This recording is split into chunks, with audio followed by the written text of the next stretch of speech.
Your sister in my bed or your mother in the grave, a husband's cruel ultimatum to wife. Hi, my most precious and beloved family. How are you, my heart? If you don't enjoy long introductions, feel free to skip ahead to the story. I completely understand. But if you stay, know that I love you with all my heart.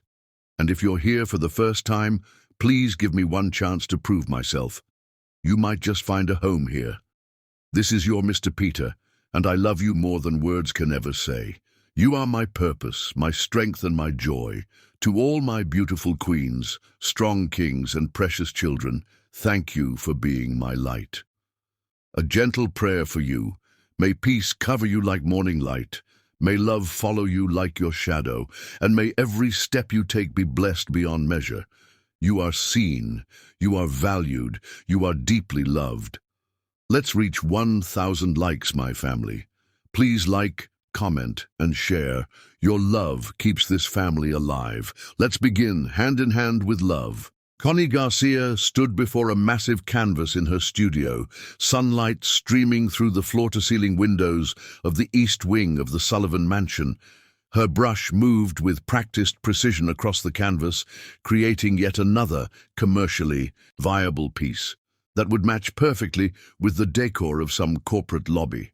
The painting was technically flawless, but devoid of the raw emotion and cultural identity that had once defined her work. 3 years ago, Connie had been a struggling artist with extraordinary talent but limited opportunities due to her background. Her small community exhibition in one of the city's working-class neighborhoods had seemed like just another footnote in her obscure artistic career until Andrew Sullivan walked in.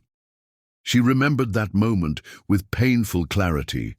The tall, elegantly dressed man with piercing blue eyes moving deliberately through the modest gallery, passing other visitors without acknowledgement, stopping only when he reached her corner.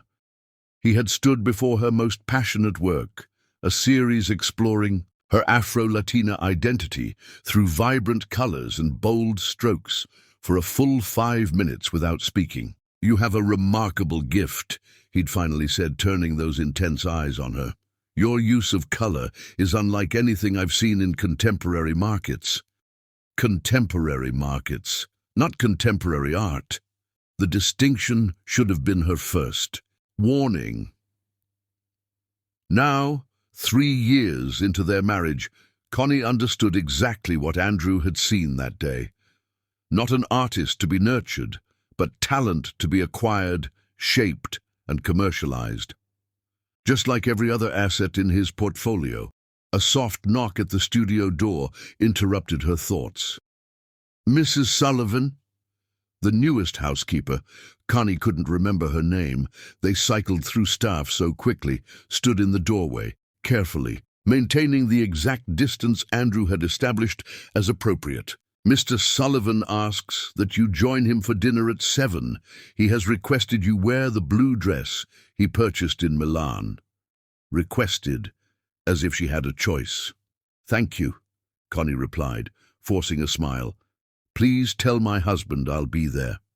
The housekeeper nodded and retreated, closing the door with practiced silence. Connie set down her brush and moved to the large window, gazing out at the perfectly manicured grounds that surrounded their mansion like a moat. The estate was a masterpiece of modern architecture and sophisticated landscaping, and an exquisitely designed prison. Her phone vibrated on the small table beside her. The screen displayed her sister's name, and Connie's heart rate quickened. Andrew had made his feelings about her family quite clear over the years, systematically isolating her from her roots, with subtle criticisms and not-so-subtle scheduling conflicts whenever family gatherings arose. "Lucy?" she answered, lowering her voice instinctively. "Connie, you need to come to Metro General immediately." Her sister's voice was tight with barely controlled panic. "It's Mum, she's had a heart attack." The world tilted beneath Connie's feet. "What? When? Is she—" "She collapsed at work about an hour ago. The doctors are with her now. It's serious, Connie." "I'm on my way." She ended the call and quickly began cleaning her brushes, mind racing. Andrew had a dinner meeting with potential Japanese investors tonight. He would be furious if she missed it. But this was her mother, the woman who had worked double shifts for years to ensure both Connie and Lucy could pursue their dreams after their father abandoned them. 30 minutes later, Connie found Andrew in his home office, surrounded by digital displays showing market trends and portfolio performances. He didn't look up when she entered. "Andrew, I need to go to the hospital. My mother's had a heart attack." His fingers paused, briefly over his keyboard, the only indication he'd heard her. "Tonight, the Takashi group is arriving at 7. My mother might be dying." Andrew finally turned, regarding her with cool assessment. "That's unfortunate. However, this dinner has been planned for months. Your presence is expected. Andrew, this is my mother, and this is your family now." His voice remained even, reasonable. The Takashi investment could mean billions for Sullivan Industries. Surely your sister can handle the hospital situation for one evening. Connie felt something crack inside her, a small fissure in the careful composure she'd maintained throughout their marriage. "I'm going to the hospital. I'll try to be back in time for dinner, but I need to see my mother." A dangerous stillness settled over Andrew's features. Those who only knew him in business settings might have missed it, but Connie had learned to recognize the signs of his controlled rage, the slight tightening around his eyes, the almost imperceptible clench of his jaw. "Take Harrison with you," he said finally, referring to his head of security. 2 hours, Connie. Be back in 2 hours." It wasn't permission. It was a leash. At Metro General, Connie found Lucy pacing outside the cardiac intensive care unit. Her sister, brilliant, fierce Lucy, who was top of her class at law school, looked small and frightened in the fluorescent hospital lighting. Harrison took up position by the elevators, maintaining a discreet but watchful presence.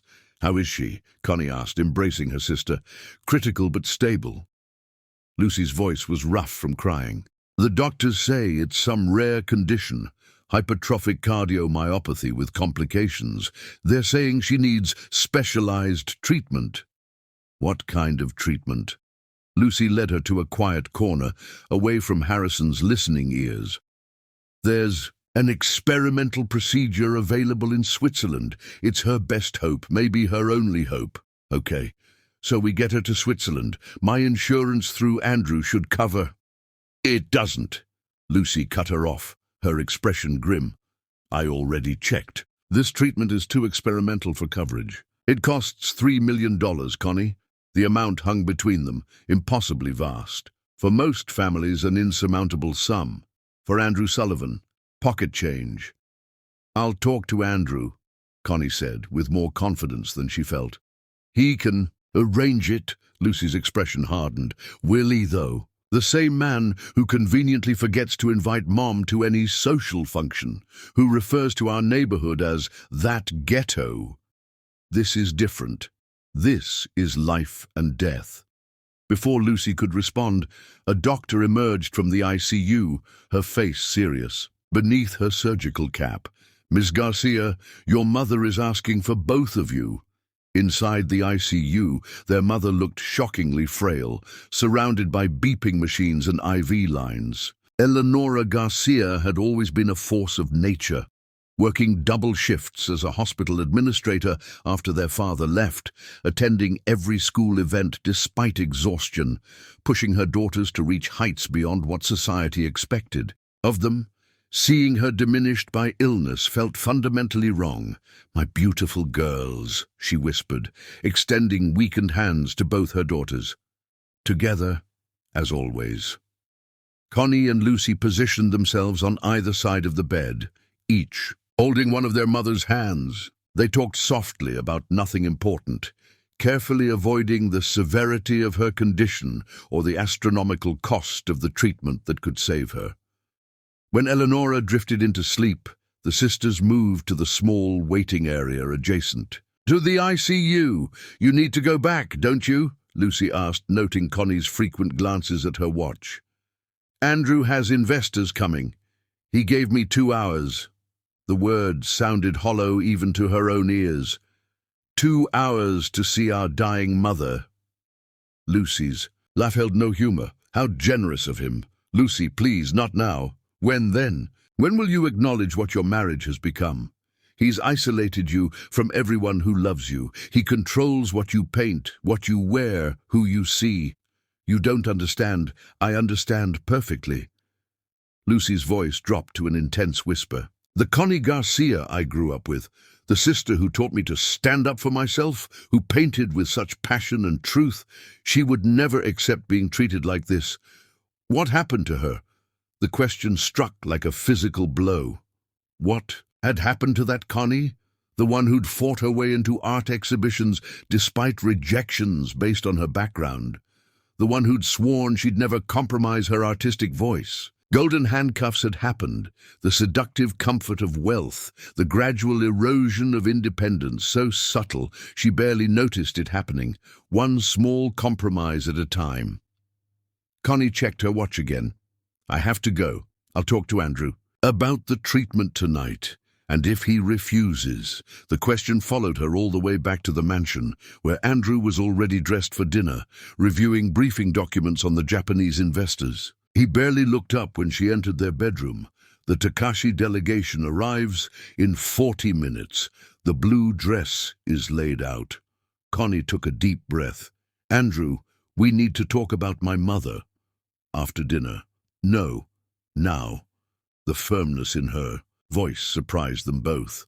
She needs a specialized treatment that costs $3 million. It's available only in Switzerland. Andrew set down his papers, studying her with cool assessment. $3 million is a significant amount, even for me. It's her only chance to survive. Perhaps? He straightened his already perfect tie. But what benefit would there be to me in such an expenditure? Your family has never shown me anything, but barely concealed contempt. I'm asking as your wife, Connie said, hating the pleading note in her voice, and I'm responding as a businessman. Andrew's smile never reached his eyes. Everything is a transaction, Connie. You've never quite grasped that. As she mechanically prepared for the dinner, applying flawless makeup to hide the turmoil beneath, Connie confronted the brutal reality of her marriage. The man she had thought would give her freedom through financial security had instead fitted her with golden handcuffs, each link forged from small surrenders and quiet compromises. Now, with her mother's life hanging in the balance, she faced the ultimate test of what those handcuffs truly cost. And for the first time in 3 years, she began to wonder if any cage, no matter how gilded, was worth the price of her family's well-being or her own soul. Chapter 2. The Devil's Bargain. A week passed in agonizing slow motion.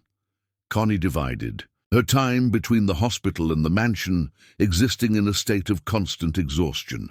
Her mother's condition remained precarious, stabilized, but gradually declining without the specialized treatment. Andrew had remained frustratingly non-committal about funding the procedure, deflecting Connie's increasingly desperate pleas with vague promises to consider options and reminders about fiscal responsibility.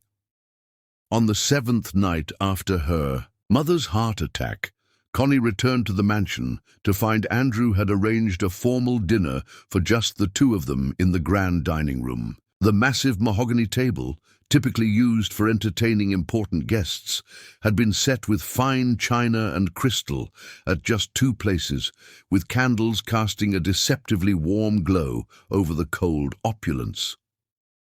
Andrew stood waiting, impeccably dressed, in a tailored charcoal suit despite dining at home. He looked exactly like the man she had fallen in love with 3 years ago, handsome, commanding, in complete control of his environment. Now she recognized that control for what it truly was, a need to dominate everything and everyone in his orbit.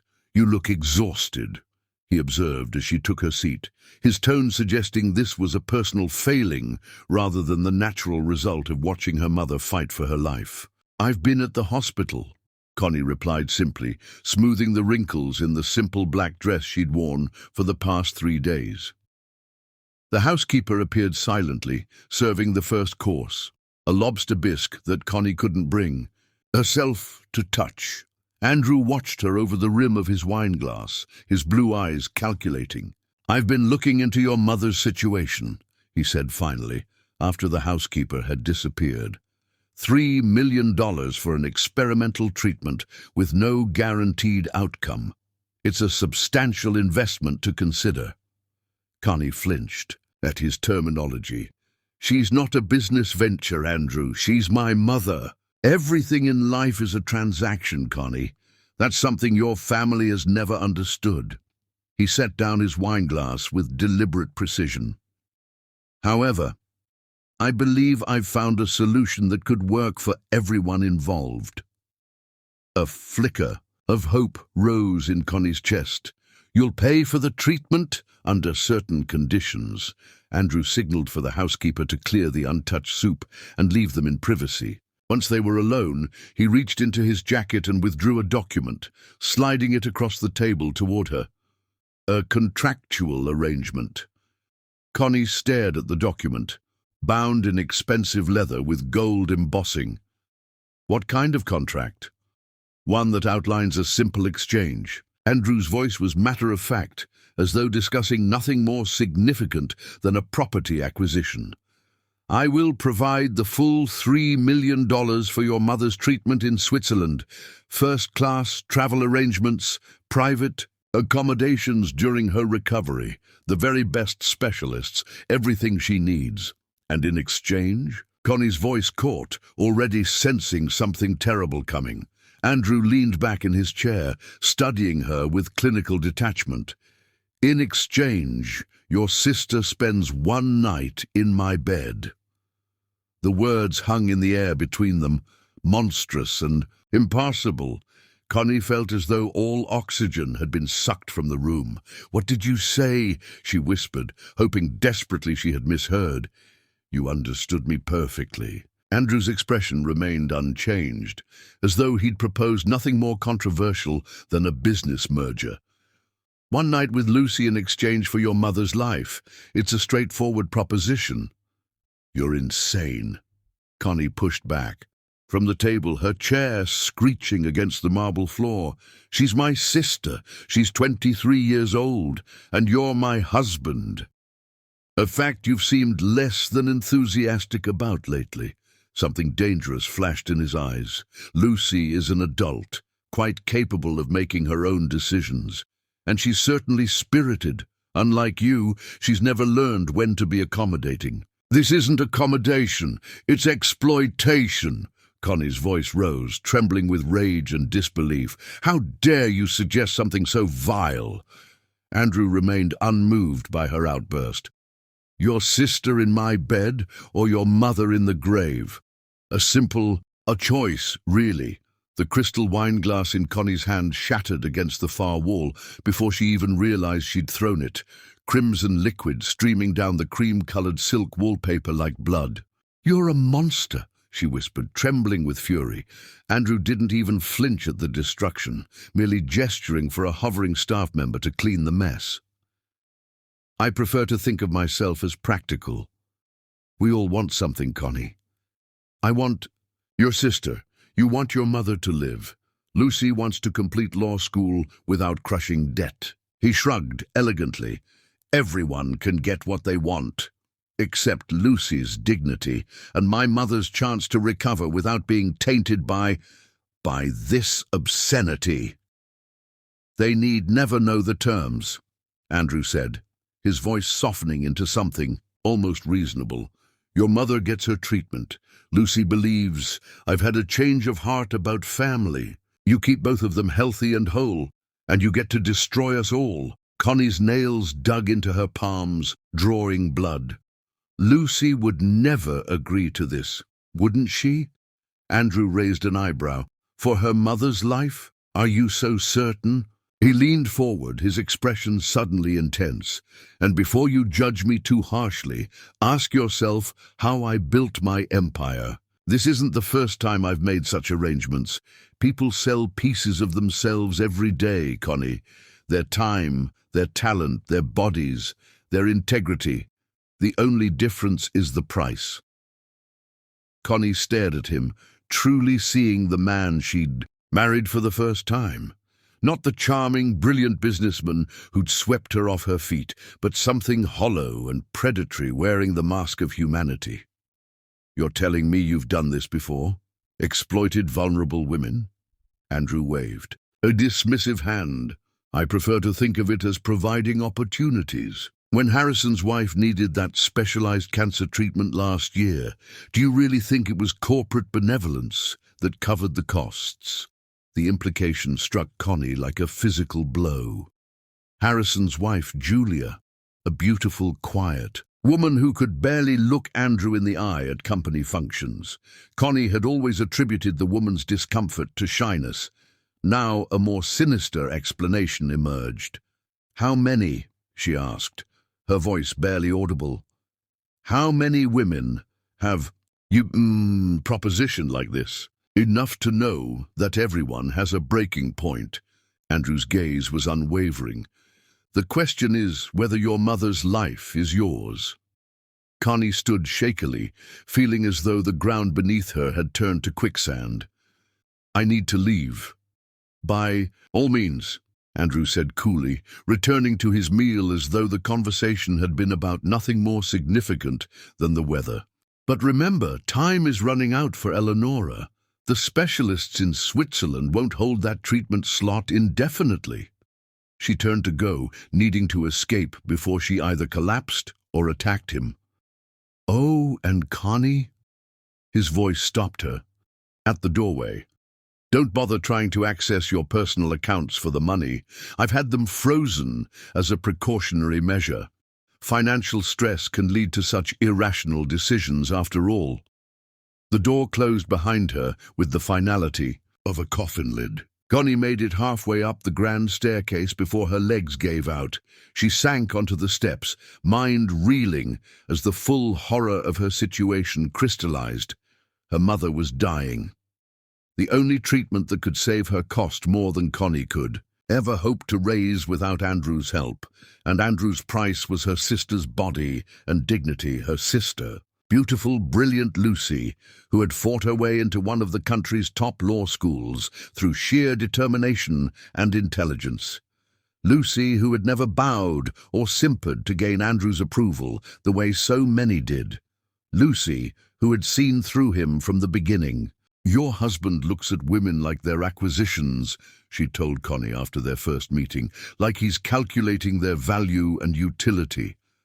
Connie had dismissed her concern as jealousy or misunderstanding.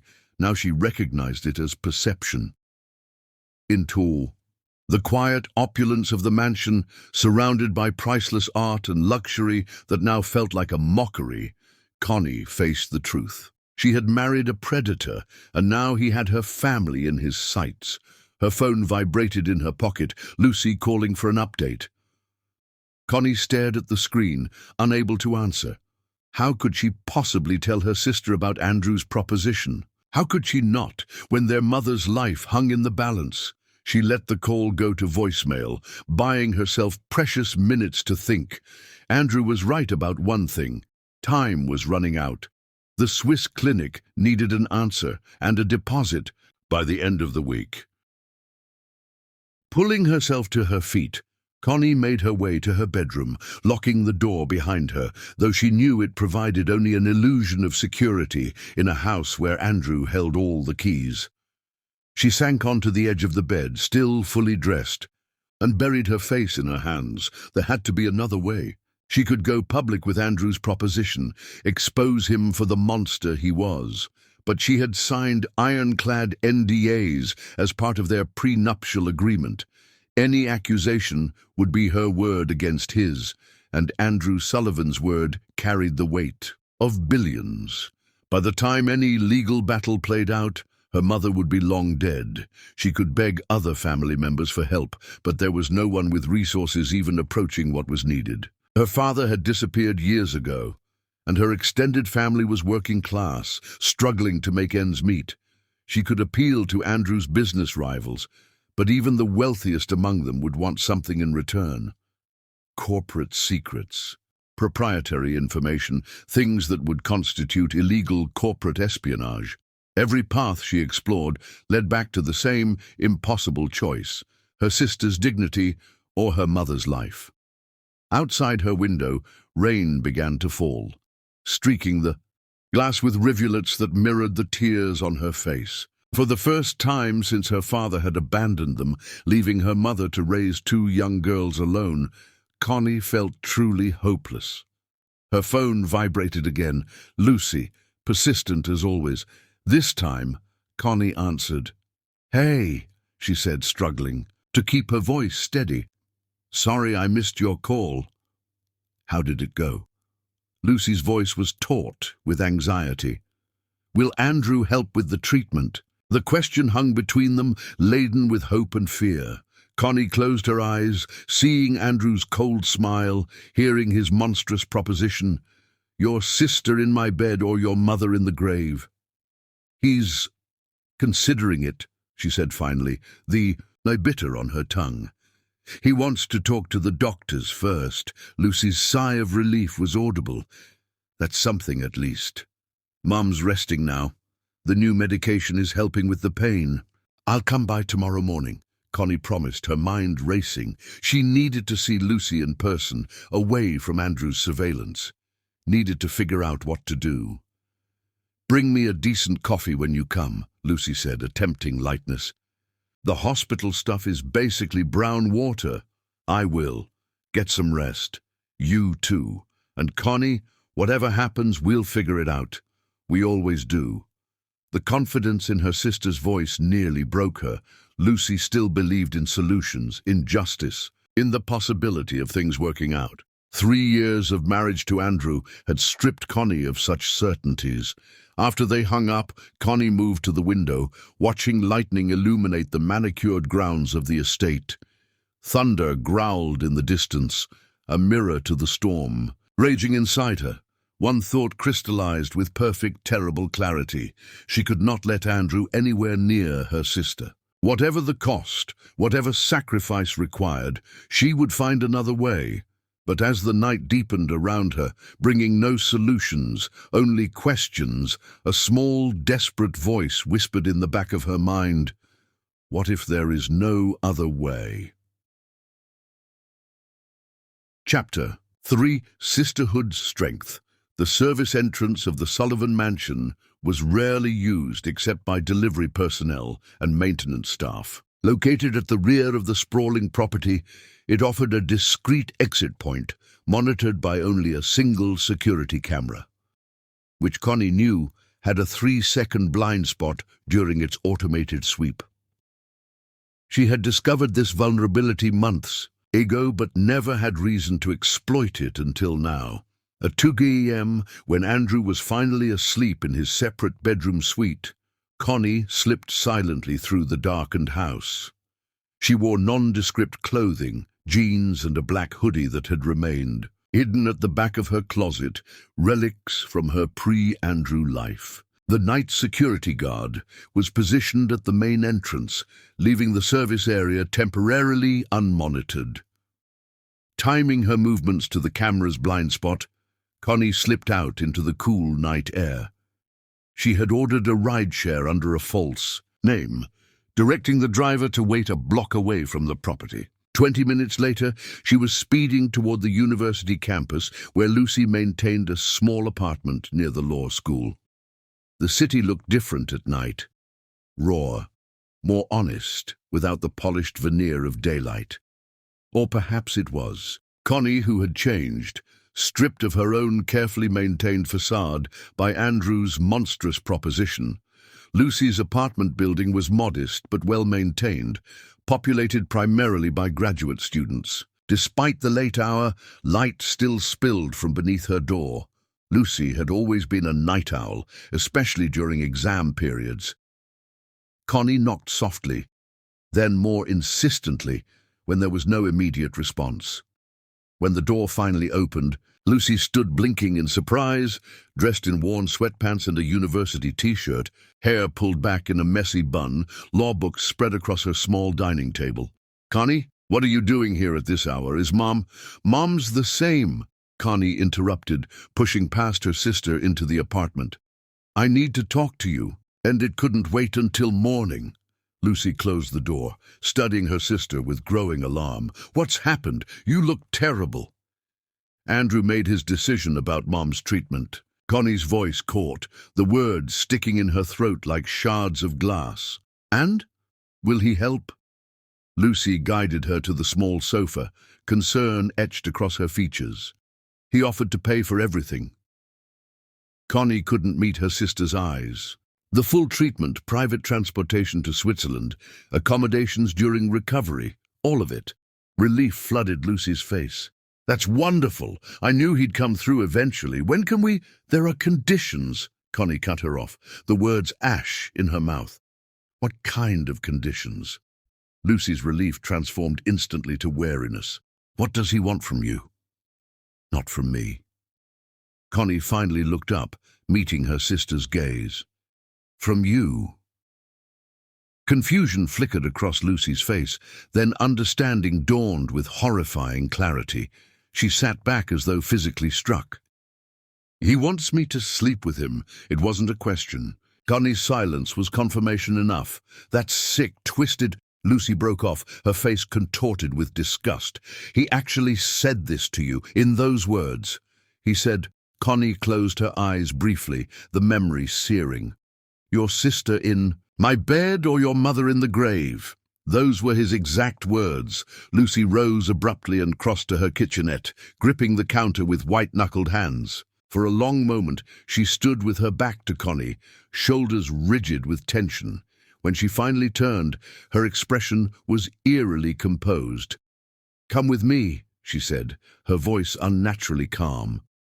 Confused, Connie followed her sister out of the apartment and down the hall to the law school's 24-hour library. The building was nearly deserted at this hour.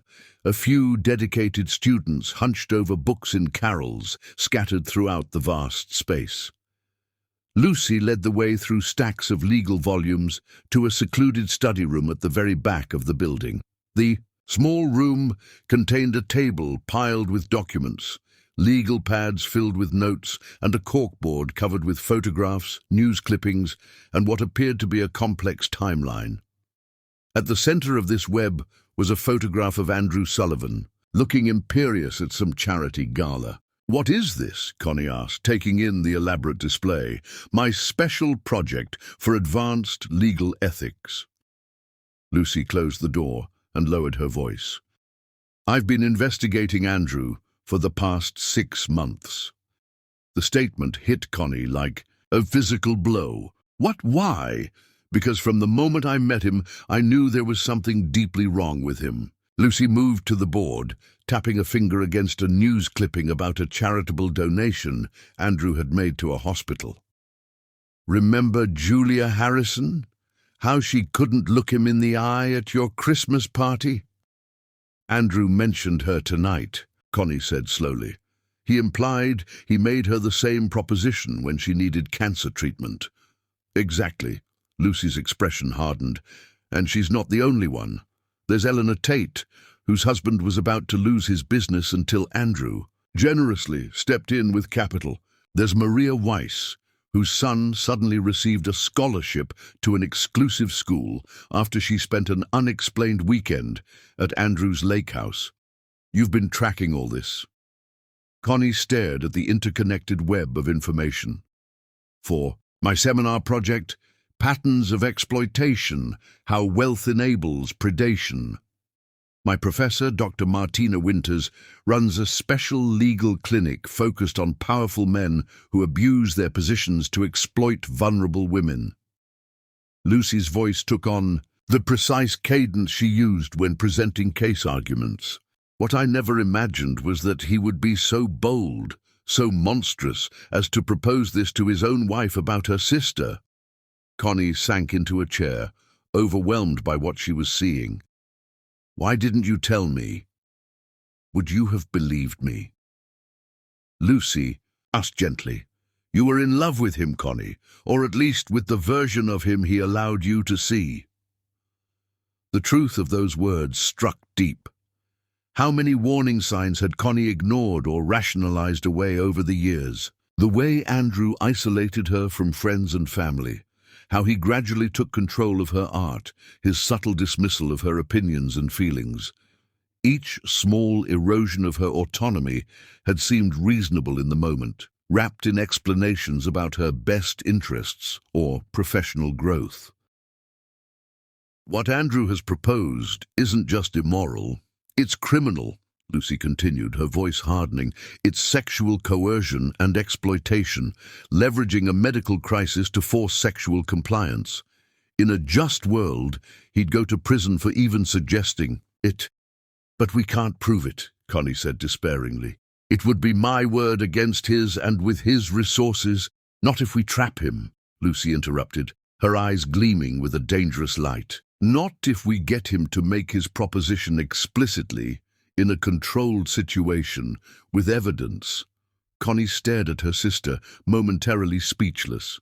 "You can't be suggesting what I think you are. I'm suggesting we turn his own weapon against him." Lucy's voice was steel wrapped in silk.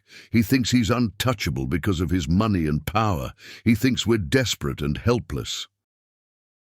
A fierce smile curved her lips. "He's about to learn how wrong he is." "It's too dangerous," Connie protested. "If we fail, he could destroy us completely. And what about Mom? She needs that treatment now, not after some protracted legal battle." "We'll get her the treatment," Lucy promised. "But not by sacrificing our dignity, and not by letting Andrew continue to prey on vulnerable women." She moved to the phone on the desk and dialed a number from memory. Despite the late hour, the call was answered almost immediately. "Dr. Winters? It's Lucy Garcia. I'm sorry to call so late, but the Sullivan case has taken an unexpected turn. My sister is with me now." She paused, listening. "Yes, that's correct. He's made the proposition directly, explicitly, with conditions and consequences clearly stated." Another pause. "Yes, I think we're ready to move forward with Operation Predator. Can you meet us at the hospital tomorrow morning?" As Lucy concluded the call, Connie felt something unfamiliar blooming in her chest. Not hope exactly, but its dangerous cousin, defiance. For 3 years, she'd adapted and accommodated, shrinking herself to fit into the gilded cage Andrew had constructed. Now faced with his most monstrous demand yet, something was awakening in her. The fierce protectiveness of the Garcia women who had survived poverty, abandonment, and discrimination through unbreakable bonds of loyalty. "Dr. Winters is the director of the Justice for Women Legal Clinic," Lucy explained, returning to sit beside Connie. "She has resources, connections with the district attorney's office, and experience building cases against men like Andrew. With her help, we're going to ensure Mom gets her treatment, while making sure Andrew never exploits another woman again." "And how exactly do we do that?" Connie asked, suddenly exhausted by the night's revelations. "First, we appear to give him what he wants," Lucy replied, her voice hardening with resolve. "We let him believe he's won, that I'm willing to accept his bargain to save Mom. Meanwhile, we document everything, gather evidence, and connect with other victims through the clinic's network. And then," a dangerous smile curved Lucy's lips, "and then we spring the trap at the moment of his greatest confidence. When he believes he's about to claim his prize, he'll find himself facing justice instead." Looking at her sister, brilliant, fierce Lucy, who had never backed down from a fight, Connie felt the first stirrings of genuine hope. Andrew had miscalculated badly. He had seen their vulnerability as weakness, their love as leverage. What he failed to understand was that the sisterly bond between Connie and Lucy Garcia was not a weakness to be exploited, but a strength he couldn't begin to comprehend. As the sisters embraced over the evidence of Andrew's corruption, they sealed a silent pact. Whatever came next, they would face it together, as they always had, and God help Andrew Sullivan when they did. Chapter 4. Setting the Stage. "Remember, you need to seem reluctant but resigned," Lucy instructed, as she and Connie sat beside their mother's hospital bed. 3 days had passed since their late-night meeting at the law library. "The more Andrew believes he's breaking you down, the more confident he'll become. And the more explicit he'll be about his expectations," Connie finished, her voice hollow. Even pretending to consider Andrew's proposition made her physically ill. Dr. Martina Winters observed their exchange with sharp, assessing eyes. The distinguished legal scholar, a formidable black woman in her 50s with an impeccable reputation in legal ethics, had taken personal interest in their case, recognizing its potential to set precedent against wealthy predators. The documentation process is critical, Dr. Winters reminded them. Every communication must be recorded, every meeting noted with time, place, and exact wording. "We're building a case that can withstand the full force of Andrew Sullivan's legal team," their mother stirred in her sleep, momentarily drawing all 3 women's attention. Eleonora Garcia's condition remained stable but precarious. Her doctors, increasingly insistent that decisions about the Swiss treatment couldn't be delayed much longer. "I should return to the mansion," Connie said quietly. "Andrew expects me for dinner, and I need to tell him that I've convinced you to consider his offer." Lucy squeezed her sister's hand. "Remember, no matter what happens, we're in this together. The Garcia women don't break." The sentiment echoed their mother's lifelong mantra, a simple truth that had sustained them through poverty, discrimination, and abandonment. It had never been tested quite like this before. Back at the Sullivan mansion, Connie found Andrew in his study, reviewing quarterly projections with his financial team. He dismissed the advisors with a wave when she appeared. In the doorway, "Well?" he asked once they were alone, not bothering with preliminaries. Connie forced herself to meet his gaze, suppressing the revulsion that threatened to overwhelm her. "I spoke with Lucy about your proposition." "And?" His expression revealed nothing, but his fingers stilled over the keyboard, the only indication of his interest. She was horrified, of course. Connie swallowed hard. "But she's considering it for our mother's sake." Something like satisfaction flickered across Andrew's face. "I knew she would. Your sister has always been pragmatic beneath that self-righteous exterior. She wants to discuss terms directly with you." The words felt like poison on Connie's tongue. "Specific conditions, guarantees about our mother's treatment." "How very like a law student," Andrew remarked, amused rather than concerned. "Fine. Have her come to my office tomorrow afternoon. We'll work out the details. And the treatment funds? The Swiss clinic needs confirmation by Friday. They'll have it once Lucy and I reach our understanding." Andrew turned back to his computer, the conversation clearly finished in his mind. "Oh, and Connie, tell your sister to dress appropriately. I have standards." Bile rose in Connie's throat as she left the study, her hands shaking with suppressed rage. In their 3 years of marriage, she had never truly hated Andrew until this moment. She texted Lucy from the privacy of her bathroom. "He's agreed to meet tomorrow at his office." Lucy's response came seconds later. "Perfect. Stage 1 complete." The next 24 hours passed in a blur of preparation and dread. While Connie maintained her facade of resigned cooperation at the mansion, Lucy and Dr. Winters assembled their team. The plan had multiple components, each requiring precise timing and execution. At the hospital, a critical meeting took place away from Andrew's surveillance. Dr. Winters had brought together 7 women in a private conference room, each of them connected in some way to Andrew Sullivan, each with a story of exploitation and coercion. "I never thought anyone would believe me," said Julia Harrison, the security chief's wife, her voice barely above a whisper. "Harrison doesn't know I'm here. He thinks Andrew helped with my cancer treatment out of generosity."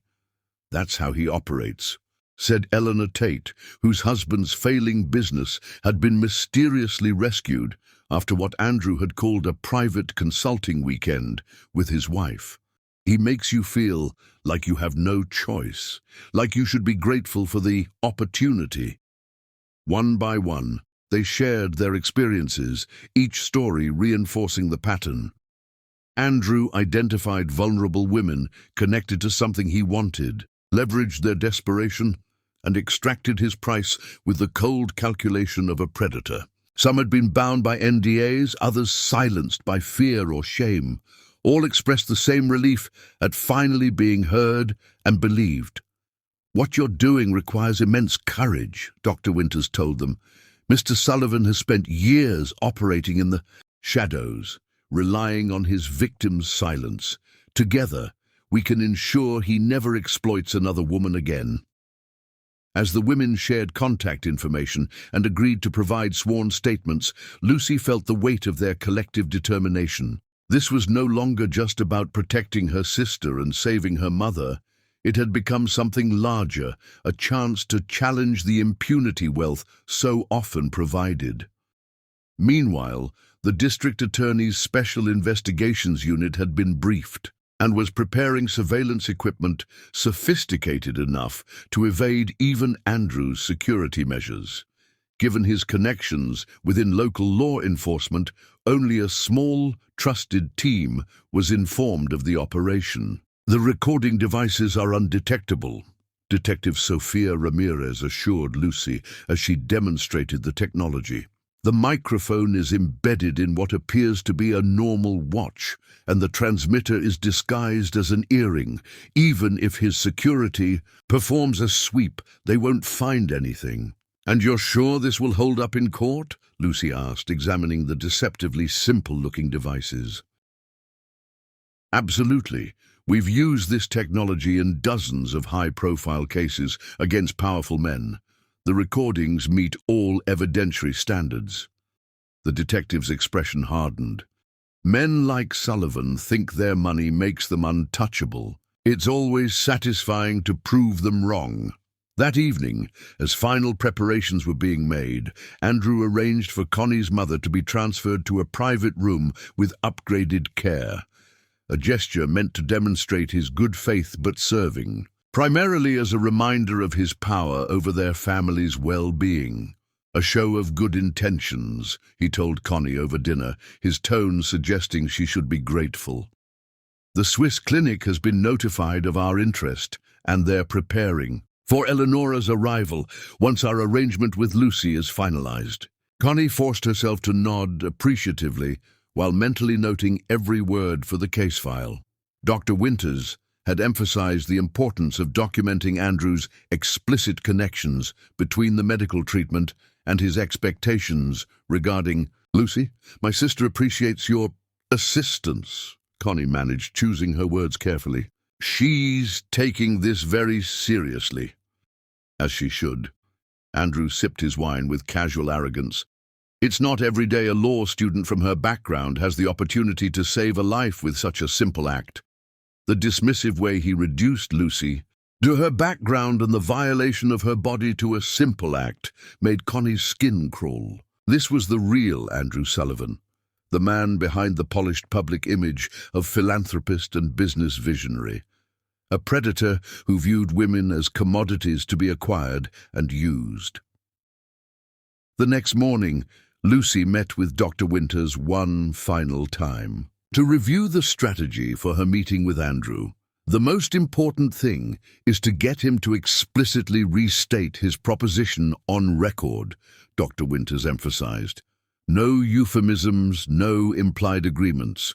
We need him to clearly connect the medical treatment to his sexual demands." "And if he becomes suspicious?" Lucy asked, adjusting the watch containing the recording device.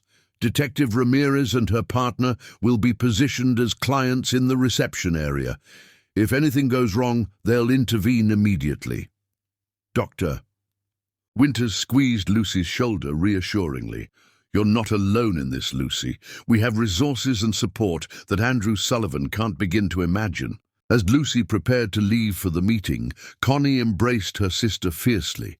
Be careful. Andrew can be unpredictable when he thinks he's being challenged. I've spent my entire law school career preparing to face men like him, Lucy replied, with quiet confidence. He thinks his wealth makes him invincible. Today he learns otherwise. Across town, Andrew Sullivan reviewed his calendar for the afternoon, noting with satisfaction the 2 p.m. appointment with Lucy Garcia. He instructed his executive assistant to clear his schedule for the remainder of the day and ensure they wouldn't be disturbed.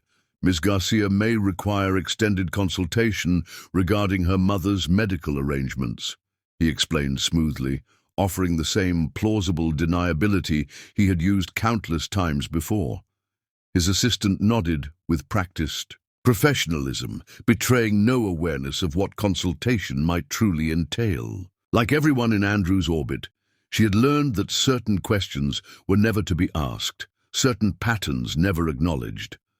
As both sides finalized their preparations, the stage was set for a confrontation with far-reaching consequences. Andrew Sullivan, accustomed to wielding his wealth like a weapon, believed he was orchestrating yet another conquest. What he couldn't know was that the Garcia sisters had transformed his trap into their own, and that his moment of expected triumph would become the beginning of his downfall. In her hospital room, Eleonora Garcia opened her eyes, finding Connie beside her bed. "Where's Lucy?" she asked, her voice weak but concerned. "She's usually here in the afternoons." "She's taking care of something important, Mom," Connie replied, fighting to keep her voice steady. "Something that's going to help you get better." "My girls," Eleonora murmured, her eyes drifting closed again. "Always taking care of everything." Watching her mother's labored breathing, Connie renewed her silent vow. Whatever happened next, Andrew Sullivan would pay for what he had done, not just to her family, but to every woman who had suffered under the weight of his corrupt power. The hour of reckoning was finally at hand. Chapter 5. The Night of Reckoning. Sullivan Tower dominated the city skyline, a gleaming monument to wealth and power that rose 60 stories above the bustling streets. As evening descended, the building's illuminated spire pierced the darkening sky like a stake claiming territory. At its pinnacle, the private penthouse suite occupied the entire top floor, Andrew Sullivan's personal kingdom, where he conducted his most sensitive business away from corporate headquarters. Tonight, that business involved Lucy Garcia.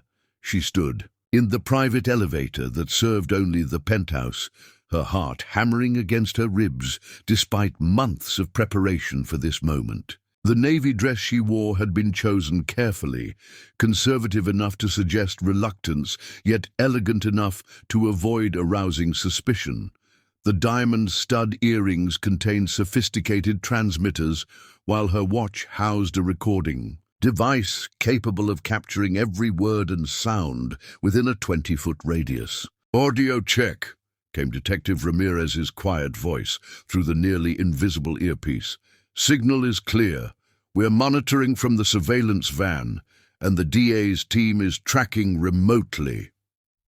Lucy gave an imperceptible nod, knowing the movement would be captured by the cameras Ramirez was monitoring. Connie was already positioned in a service room adjacent to the penthouse, having arrived disguised as part of the catering staff thanks to Julia Harrison's assistance in circumventing the security protocols her own husband had implemented.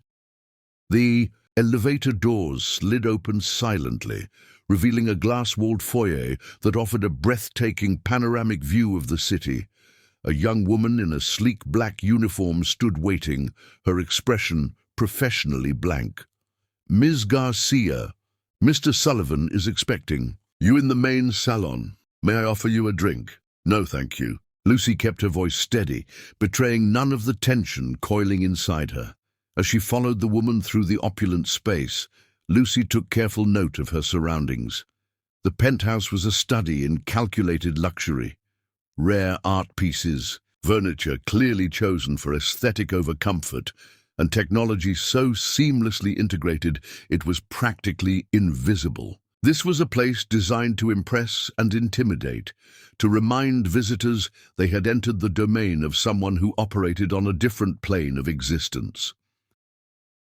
The server led her to a vast living area where floor-to-ceiling windows showcased the city spread out like a glittering carpet far below. Andrew stood with his back to her, silhouetted against the twilight skyline, a deliberate power pose she recognized from her courtroom psychology training. "Right on time," he observed without turning. "I appreciate punctuality." What surprised Lucy most was not the ostentatious display of wealth, but the fact that they weren't alone. A slender blonde woman was arranging glasses at a bar cart in the corner. At first glance, she appeared to be part of the household staff, but something about her posture and the quality of her attention struck Lucy as incongruous. "Thank you for seeing me," Lucy replied, careful to maintain the facade of reluctant compliance they had crafted. "I believe we have matters to discuss." Andrew finally turned, his handsome face arranged in what he probably thought was a sympathetic expression. "Indeed we do. Your sister tells me you've considered my proposal regarding your mother's treatment." "I've considered it," Lucy confirmed, positioning herself where the hidden cameras would have the best angle, "though I'd like to be clear about exactly what you're proposing. No misunderstandings." "Of course," Andrew gestured to the woman at the bar. "Caroline, perhaps Miss Garcia would like a drink after all." The woman approached with 2 glasses of champagne, offering one to Lucy with a smile that didn't quite reach her eyes. Up close, Lucy could see this was no ordinary server. The woman carried herself with the authority of someone accustomed to command, her gaze too sharp, too assessing. "I don't believe we've been introduced," Lucy said, accepting the glass. "But not drinking, Caroline Williams," the woman replied. "I assist Mr. Sullivan with special projects." The phrasing sent a chill down Lucy's spine. What exactly did special projects entail in Andrew Sullivan's world? "Caroline has been instrumental in arranging the logistics for your mother's treatment," Andrew explained smoothly. "The Swiss clinic required substantial persuasion to hold the treatment slot without immediate payment."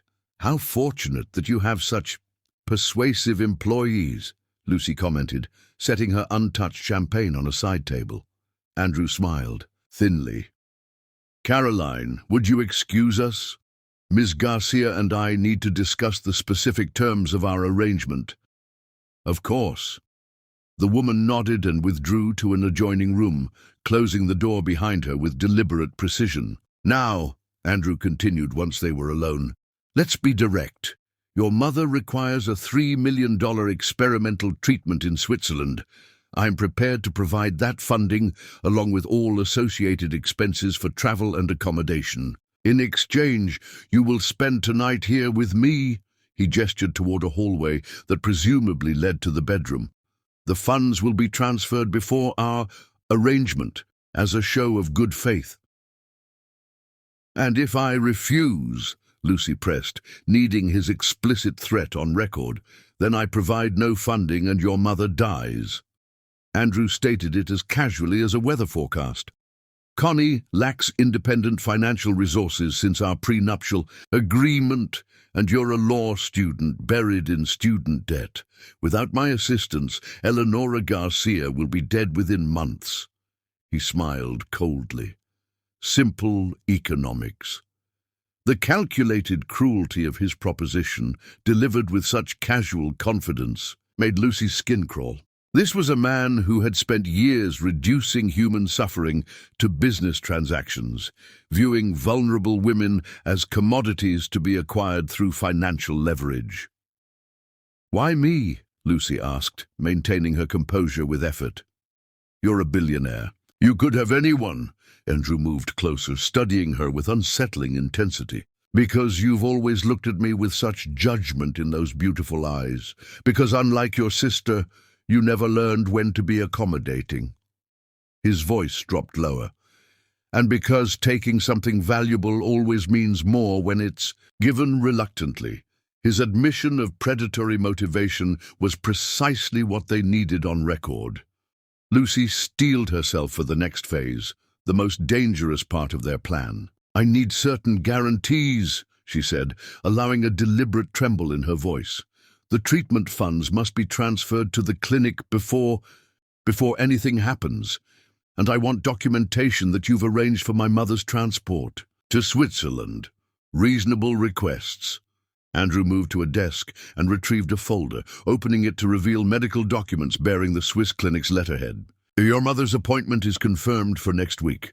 Dr. Weber, the leading specialist in her condition, has personally agreed to oversee her care." He pulled out his phone, tapping the screen.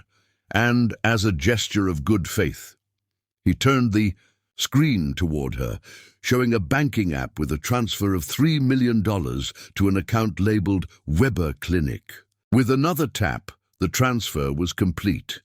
Satisfied, his smile held the smug confidence of a man accustomed to purchasing compliance. "There's one more thing," Lucy said, moving toward the bar cart as though needing a moment to compose herself. "I need to use the restroom before we proceed." "Of course." Andrew gestured toward a door off the main living area. "Take your time. The evening is ours." In the luxurious bathroom, Lucy locked the door and immediately activated the emergency signal on her watch, 3 quick taps that alerted the team it was time to move in. "He's made the transfer," she whispered into her earpiece. "The proposition has been explicitly stated and recorded. We have everything we need." "Units are in position," came Detective Ramirez's response. 60 seconds to entry." Lucy splashed, water on her face, steadying herself for what came next. When she emerged from the bathroom, Andrew had dimmed the lights and was pouring more champagne. "Feeling better?" he asked, extending a glass toward her. "Perhaps this will help with your nerves." Before she could respond, Andrew set down the glasses and moved toward her with predatory intent. His hand reached for her arm, his expression shifting from solicitous to possessive. "Let's not delay any further. I've kept my part of the bargain. Now it's time for yours." As his fingers closed around her wrist, Lucy pulled back sharply. "Don't touch me." Surprise flickered across Andrew's face, quickly replaced by irritation. "This reluctance is charming to a point, Lucy, but let's not forget why you're here. Your mother's life depends on your cooperation." He moved forward again, this time gripping her shoulders with enough force to leave bruises. The moment his hands made contact, establishing the assault that would elevate the charges against him, the main doors to the penthouse burst open. "Andrew Sullivan," Detective Ramirez announced, flanked by 4 officers and the district attorney. "Herself, you are under arrest for sexual coercion, attempted sexual assault, and extortion." The shock on Andrew's face would have been comical if the situation weren't so grave. He released Lucy immediately, stepping back as though she had suddenly become toxic. "What the hell is this?" he demanded, looking from Lucy to the officers. Advancing into his sanctuary, "This is a private meeting. You have no right." "We have every right," the district attorney interrupted, stepping forward. A tall, imposing woman in her 50s, Regina Hayes, had built her career prosecuting powerful men who believed themselves above the law. "We have documented evidence of your criminal proposition regarding Eleonora Garcia's medical treatment, as well as statements from 7 other women you've similarly coerced." As an officer approached with handcuffs, Andrew's shock transformed into cold fury. "This is absurd. My attorneys will have this thrown out before morning. Do you have any idea who I am?" "We know exactly who you are," Lucy replied calmly. "A predator who uses wealth as a weapon against vulnerable women, and now so will everyone else." The service door opened, and Connie emerged, stepping into the room with quiet dignity. Andrew's expression shifted from anger to disbelief as he realized the full extent of their operation. "You set me up," he said to Connie, incredulity evident in his voice. "My own wife." "You set yourself up," Connie replied, standing beside her. "Sister, the moment you tried to use my mother's life to violate my sister." As the officers secured the handcuffs around Andrew's wrists and recited his Miranda rights, he lunged for the phone on his desk.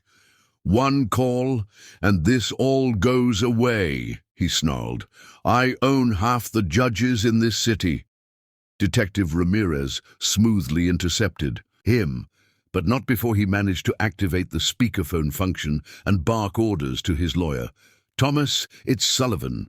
I'm being arrested on some trumped-up charges. Call Judge Winters and buy me out of this mess like last time." The statement, clearly captured by multiple recording devices, sealed his fate more effectively than any physical evidence could have done. The implication of judicial corruption would trigger an investigation far beyond the original charges. Within minutes, Andrew Sullivan, billionaire, philanthropist, predator, was being escorted from his penthouse in handcuffs, his carefully constructed world crumbling around him.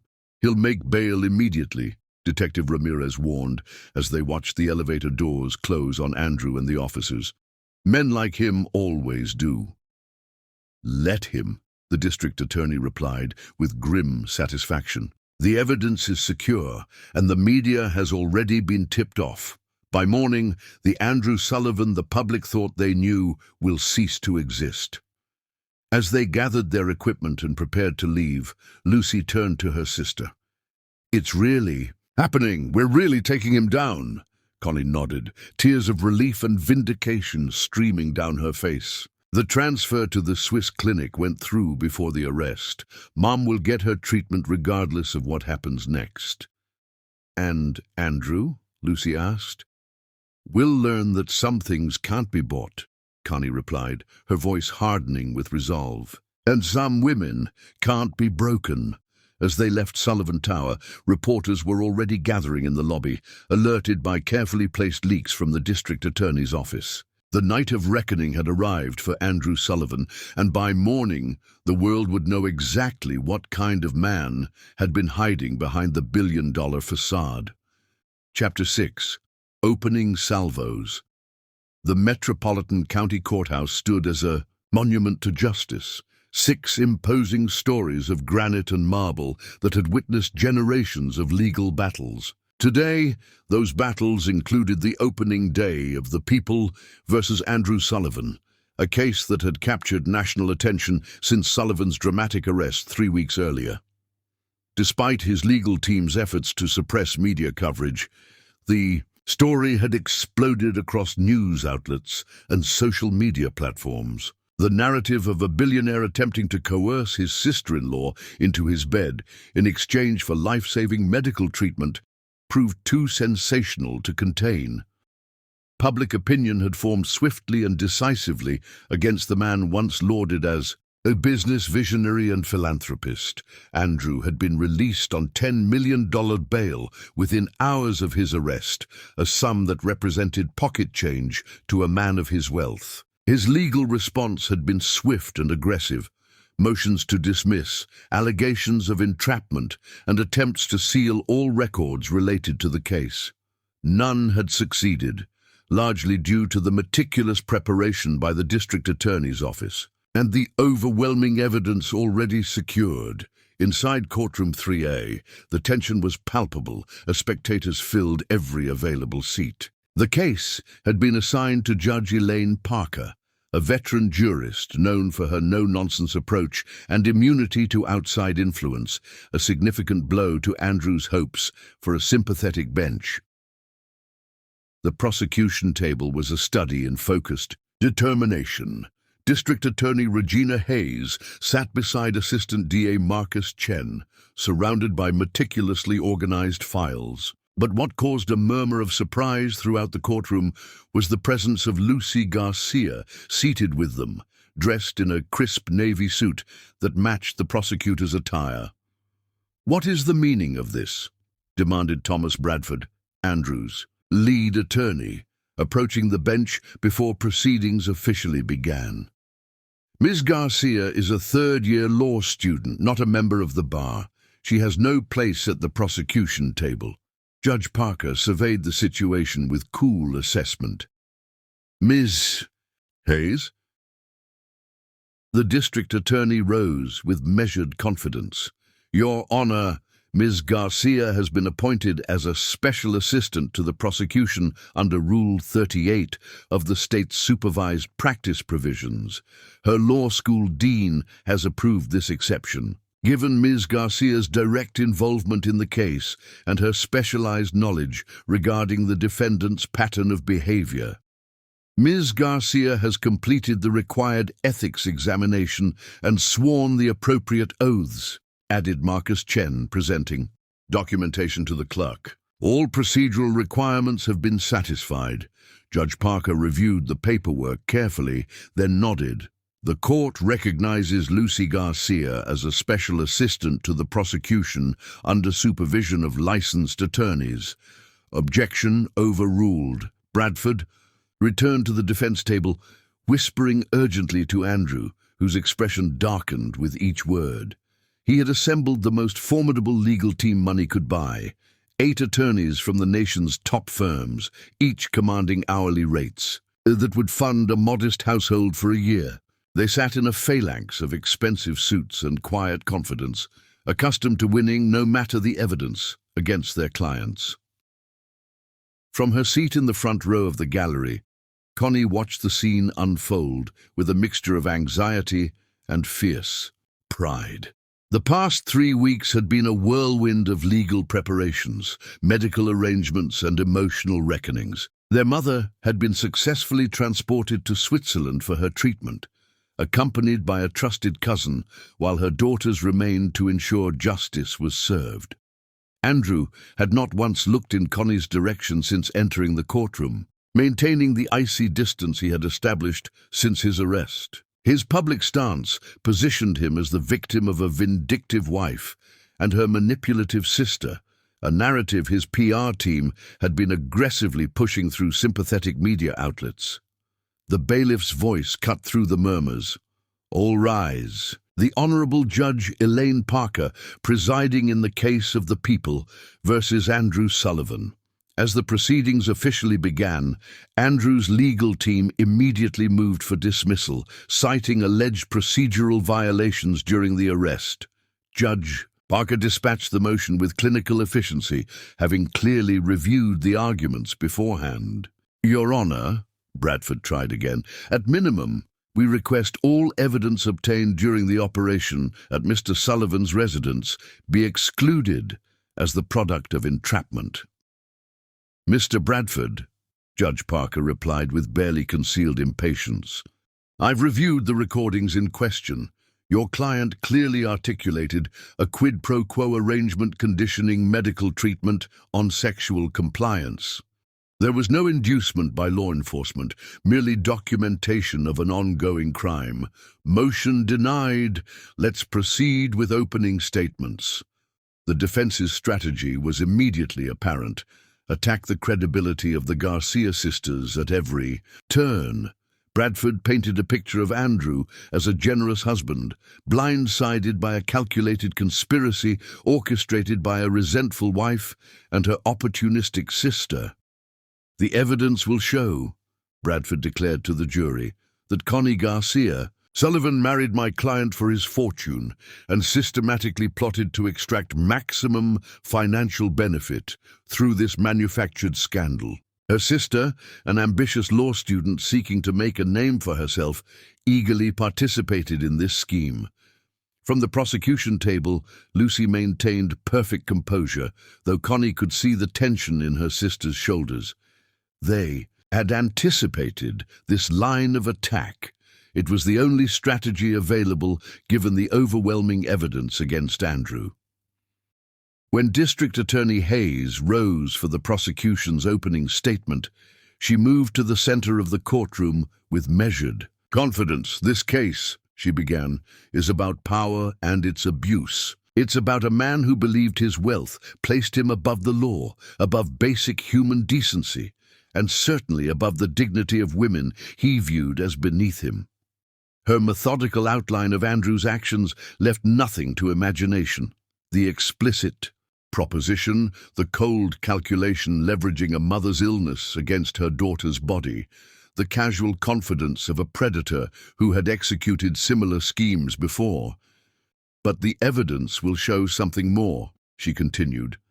The defendant's proposition to Lucy Garcia wasn't an isolated incident or a momentary lapse in judgment. It was part of a decade-long pattern of similar behavior, a systematic exploitation of vulnerable women, using wealth as both weapon and shield. A murmur rippled through the courtroom at this assertion. The prosecution had been careful not to reveal the full extent of their evidence before trial, and this was the first public confirmation that Andrew faced accusations beyond the initial charges. Before this trial concludes, Hayes promised the jury, you will hear testimony from women whose lives intersected with the defendant during moments of crisis, medical emergencies, financial disasters, professional vulnerabilities. Each will describe strikingly similar propositions, help exchanged for sexual compliance, with the clear understanding that refusal meant catastrophe for their loved ones. Andrew's expression remained impassive, but Connie noticed his right hand tightening into a fist beneath the table, a telltale sign of the rage simmering beneath his controlled facade. As Hayes concluded her opening statement, she surprised the courtroom by yielding the floor. With the court's permission, Special Assistant Garcia will present our first witness. Bradford was on his feet immediately. Objection! Ms. Garcia has no experience in witness examination. This is clearly a theatrical ploy meant to prejudice the jury. Ms. Garcia is authorized to perform all functions of a prosecuting attorney. Under supervision, Judge Parker ruled. Objection overruled. Lucy rose with the calm dignity Connie had always admired in her sister, straightening her jacket as she approached the podium. If she felt any nervousness at conducting her first court examination in such a high-profile case, it didn't show. At prosecution calls Rebecca Palmer, Lucy announced, her voice clear and steady. A collective gasp spread through the courtroom as a woman entered from a side door. Rebecca Palmer was no unknown witness. She had been Andrew's executive assistant for 15 years, a fixture at Sullivan Industries, known for her absolute loyalty and discretion. Andrew's composed expression fractured visibly, genuine shock replacing his carefully maintained indifference. He turned to Bradford, whispering furiously as Palmer was sworn in. Lucy began with establishing questions: Palmer's position, her duties, her proximity to Andrew's daily operations. Then, with precision that would have impressed seasoned prosecutors, she narrowed in on the critical areas. Ms. Palmer, as Mr. Sullivan's executive assistant, did you have knowledge of special arrangements he made with certain women? Objection. Bradford was on his feet again. Vague and prejudicial. I'll rephrase, Lucy responded smoothly. Ms. Palmer, did your duties include scheduling private meetings between Mr. Sullivan and women who were not business associates? Palmer's voice was quiet but firm. Yes. Mr. Sullivan maintained what he called his special projects calendar. These were appointments kept separate from his official schedule. And what was the nature of these appointments? They were meetings with women who needed something from him, usually financial assistance of some kind, women whose husbands worked for him or whose families were in crisis. Did Mr. Sullivan discuss the purpose of these meetings with you? Palmer hesitated, then spoke with obvious reluctance. He said these women had requested private consultations regarding personal matters, but over time I noticed a pattern. What pattern was that, Miss Palmer? The women always arrived looking nervous, sometimes crying. They left looking different, hollow, and afterward Mr. Sullivan would instruct me to arrange financial transfers, medical appointments, or other assistance for their families. Did you maintain records of these patterns? Yes. Palmer's voice strengthened. After the third such incident, I began documenting everything. Dates, names, the specific crises each woman faced, the assistance provided afterward. And why did you keep these records, Miss Palmer? Because what he was doing felt wrong. These women weren't coming to him willingly. They were desperate. And he was... She paused, looking directly at Andrew for the first time. He was exploiting that desperation. Bradford's objections grew increasingly desperate as Palmer's testimony continued, but the damage was done. The jury watched with rapt attention as Andrew's most trusted employee systematically exposed the infrastructure that had enabled his predatory behavior for years. When Andrew's lawyer finally rose for cross-examination, his approach was brutal, questioning Palmer's motives, suggesting she had been secretly in love with Andrew, painting her as a disgruntled employee seeking revenge for being passed over for promotion. Palmer weathered the attacks with quiet dignity, never raising her voice or becoming defensive. When Bradford finally demanded to know why she had turned against her employer after 15 years of loyalty, her answer silenced the courtroom. Because 3 months ago, my niece came to work as an intern at Sullivan Industries. The day after she started, I saw Mr. Sullivan watching her the same way he watched all the others. I knew it was only a matter of time before some crisis would arise in her life or her family's, and he would make her the same kind of proposition. Her gaze locked with Andrew's across the courtroom. I couldn't let that happen, not to her, not to anyone else. By the time Palmer was dismissed, the atmosphere in the courtroom had shifted palpably. The defense team huddled in urgent consultation, while Andrew sat rigidly in his chair, the mask of confidence finally beginning to crack. As the judge called a recess until the following morning, Connie caught Lucy's eye across the courtroom. No words were necessary between them. The opening salvos had been fired with devastating accuracy, and Andrew Sullivan's carefully constructed empire of impunity was beginning to crumble. Outside the courthouse, reporters swarmed for statements. Bradford delivered a rehearsed declaration about character assassination and unsubstantiated accusations, but his words lacked conviction in the face of Palmer's devastating testimony. The district attorney kept her statement brief. Today's proceedings demonstrate that no one, regardless of wealth or status, is above the law. This case will continue to unfold systematically and methodically until justice is served. As Connie and Lucy made their way through the media gauntlet, a reporter thrust a microphone toward them. Ms. Garcia, how does it feel to face your brother-in-law? In court, are you concerned about the defense's characterization of your motives? Lucy paused, considering her response carefully. This case isn't about me, my sister, or even Mr. Sullivan personally. It's about a system that has allowed powerful men to exploit vulnerable women without consequence. That system ends today. The sisters linked arms as they descended the courthouse steps, their solidarity a visible rebuke to the power dynamics Andrew had exploited for so long. The battle was far from over. Andrew's resources were virtually limitless, and his team would fight with increasing desperation as the case proceeded.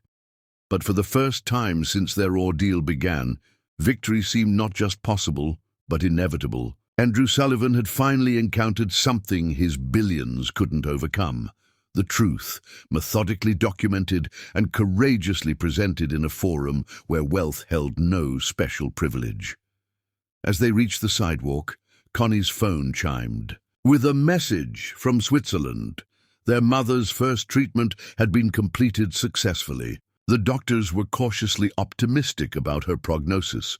She's going to be okay, Connie told Lucy, showing her the message. No matter what happens with the trial, Mom's going to be okay. They're all going to be okay, Lucy replied, looking back at the courthouse, where Palmer stood surrounded by supportive colleagues. All the women he hurt, all the ones he would have hurt in the future, that's what today was really about. As their car arrived to take them back to Lucy's apartment, neither sister noticed the solitary figure watching from a tinted window SUV parked down the street. Andrew Sullivan observed their departure with cold calculation, already planning his next move in a game where, for the first time in his life, he wasn't holding all the cards. The opening salvos had been fired, but the war was just beginning. Chapter 7. The Slap Heard Worldwide. The first day of testimony had devastated Andrew Sullivan's carefully cultivated public image. Rebecca Palmer's revelations about his special projects calendar had dominated every news cycle, with legal analysts across the country dissecting the implications of such systematic predatory behavior. Hashtags like "Just Sullivan victims" and "Sisters in bed" were trending worldwide, with thousands sharing their own stories of exploitation by powerful men. The courthouse parking garage was nearly empty as Connie and Lucy made their way toward their car, both physically and emotionally drained from the day's proceedings. Dr. Winters had suggested they use a less public exit to avoid the media scrum that had formed at the main entrance, providing them access to the judge's reserved section through a security door. "Palmer was incredible," Lucy said, her voice echoing slightly in the concrete structure. "Did you see Andrew's face when she mentioned documenting everything? He never imagined his most loyal employee would turn against him. He never imagined anyone would turn against him," Connie replied, fumbling for the car keys in her purse. "That's been his blind spot all along. He thinks loyalty can be purchased, just like everything else in his world." "Ms. Sullivan, Ms. Garcia," the voice froze them both. Andrew stepped from behind a concrete pillar 20 feet ahead, blocking their path to their vehicle. He wore the same impeccable suit from court, but his usual polished appearance had frayed. At the edges, his tie slightly loosened, his hair less perfectly arranged. Most striking was his expression, the cold confidence replaced by something feverish and unpredictable. "You shouldn't be here, Andrew," Connie said carefully, instinctively, moving slightly in front of her sister. "Your bail conditions prohibit contact with witnesses." "My bail conditions," he repeated with a harsh laugh. "My entire life is now governed by conditions imposed by people who wouldn't qualify to valet park my car." He took a step closer, his movements unnervingly deliberate. "All because my wife and her ambitious sister decided to orchestrate this public circus." Lucy reached slowly into her pocket, pressing the emergency alert button on her phone that would signal their security. Detail: Dr. Winters had insisted on protection throughout the trial, anticipating exactly this kind of confrontation. "This isn't the place for this conversation," Lucy said evenly, buying time. "Your attorneys would advise against it." "My attorneys," Andrew scoffed. "Do you have any idea what this fiasco is costing me? Not just in legal fees, but in stock. Value, contracts, reputation." His voice rose with each word. "Sullivan Industries has lost 18% of its market capitalization since your little sting operation. You should have thought about that before you tried to coerce me into your bed in exchange for my mother's life," Lucy replied, her composure remarkable given the circumstances. Andrew's expression shifted, a calculated smile replacing his anger. As he reached into his jacket, both sisters tensed, but he withdrew only a small leather portfolio. $25 million, he said, opening the portfolio to reveal a cashier's check. "That's my final offer. You drop all charges, sign comprehensive NDAs, and this nightmare ends today. Your mother continues her treatment in Switzerland. I'm not a monster, despite how you've portrayed me. Everyone wins." The casualness with which he attempted to buy his way out of justice was breathtaking. Connie stared at the check, representing a sum larger than most people would see in several lifetimes, offered as casually as spare change. "You still don't understand, do you?" Connie said, her voice barely above a whisper. This was never about money. Everything is about money, Andrew countered, stepping closer until he was just a few feet away. The only question is the price. 25 million is generous, considering the circumstances. Generous? Lucy's voice hardened. For attempting to sexually exploit me? For threatening our mother's life? For doing the same to countless other women? Don't be so melodramatic. I offered opportunities in exchange for certain considerations, business transactions between consenting adults. His tone was dismissive, as though explaining basic concepts to children.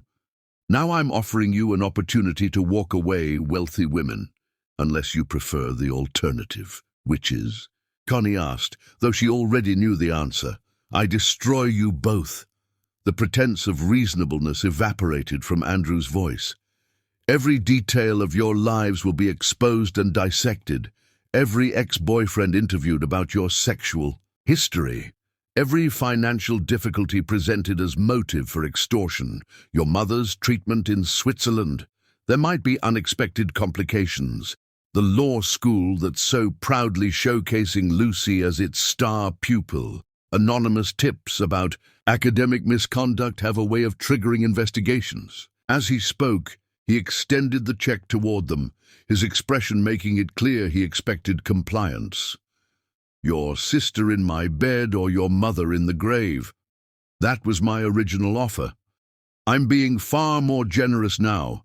Take the money, end this farce, and we all move on with our lives. The casual repetition of the cruel ultimatum that had started everything, combined with his new threats against their mother's treatment, shattered something inside Connie. 3 years of suppressed rage, of accommodating his controlling behavior, of watching him manipulate and demean everyone he considered beneath him. It all crystallized in a single, perfect moment of clarity. Her hand moved before conscious thought could intervene, striking Andrew's face with a force that snapped his head back and sent the check portfolio flying. The sound echoed through the parking garage like a gunshot, flesh against flesh, power against power. My mother, my sister, and my dignity aren't for sale, Connie declared, her voice vibrating with controlled fury. Andrew staggered back, his hand rising to his reddening cheek in stunned disbelief.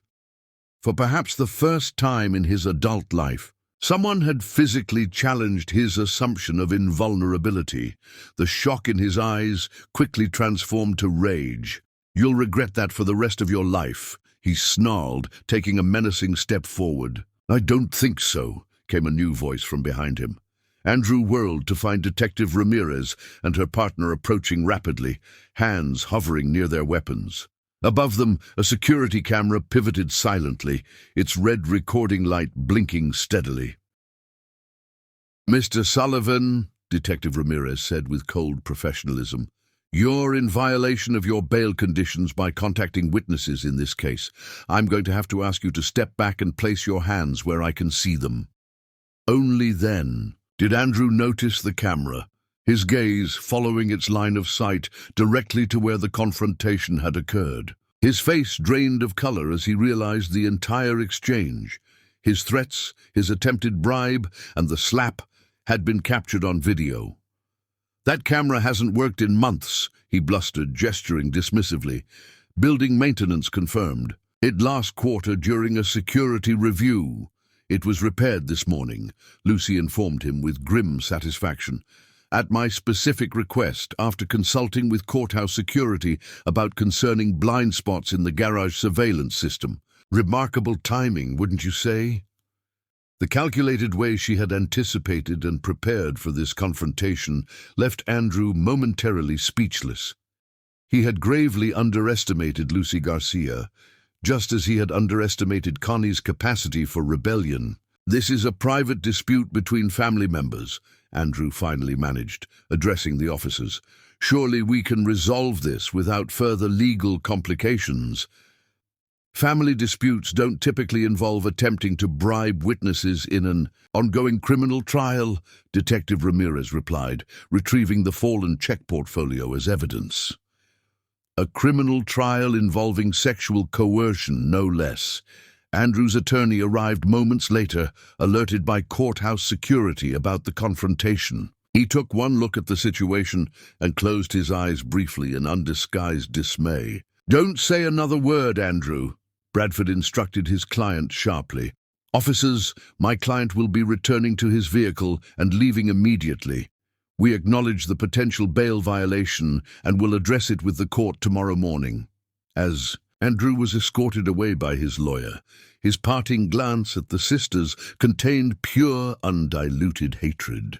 The man who had controlled every aspect of Connie's life for 3 years, who had attempted to use her mother's illness to violate her sister, had been publicly humiliated and legally compromised by his own actions. Detective Ramirez turned to Connie with professional concern. "Are you all right, Mrs. Sullivan? Do you want to press additional charges for the threatening behavior?" "That won't be necessary," Connie replied, flexing her stinging palm. "I think the security footage speaks for itself." Later that evening, as they sat with Dr. Winters reviewing the day's developments, Lucy's phone exploded with notifications. The security footage had somehow leaked online, no one in their team claiming responsibility, though Dr. Winters' small smile suggested she might know more than she was saying. The video had gone viral almost instantly. The slap was trending #1 worldwide. The image of Connie Garcia Sullivan striking her billionaire husband, becoming an overnight symbol of resistance against powerful predators.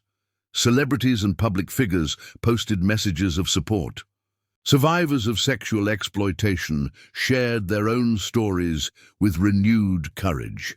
Women's advocacy groups cited the moment as a turning point in the public conversation about wealth, power, and accountability. "This changes everything," Dr. Winters observed, scrolling through the avalanche of media coverage. "The public was already sympathetic to your case, but this—" She shook her head in amazement. "This transcends the legal proceedings. It's become a cultural moment."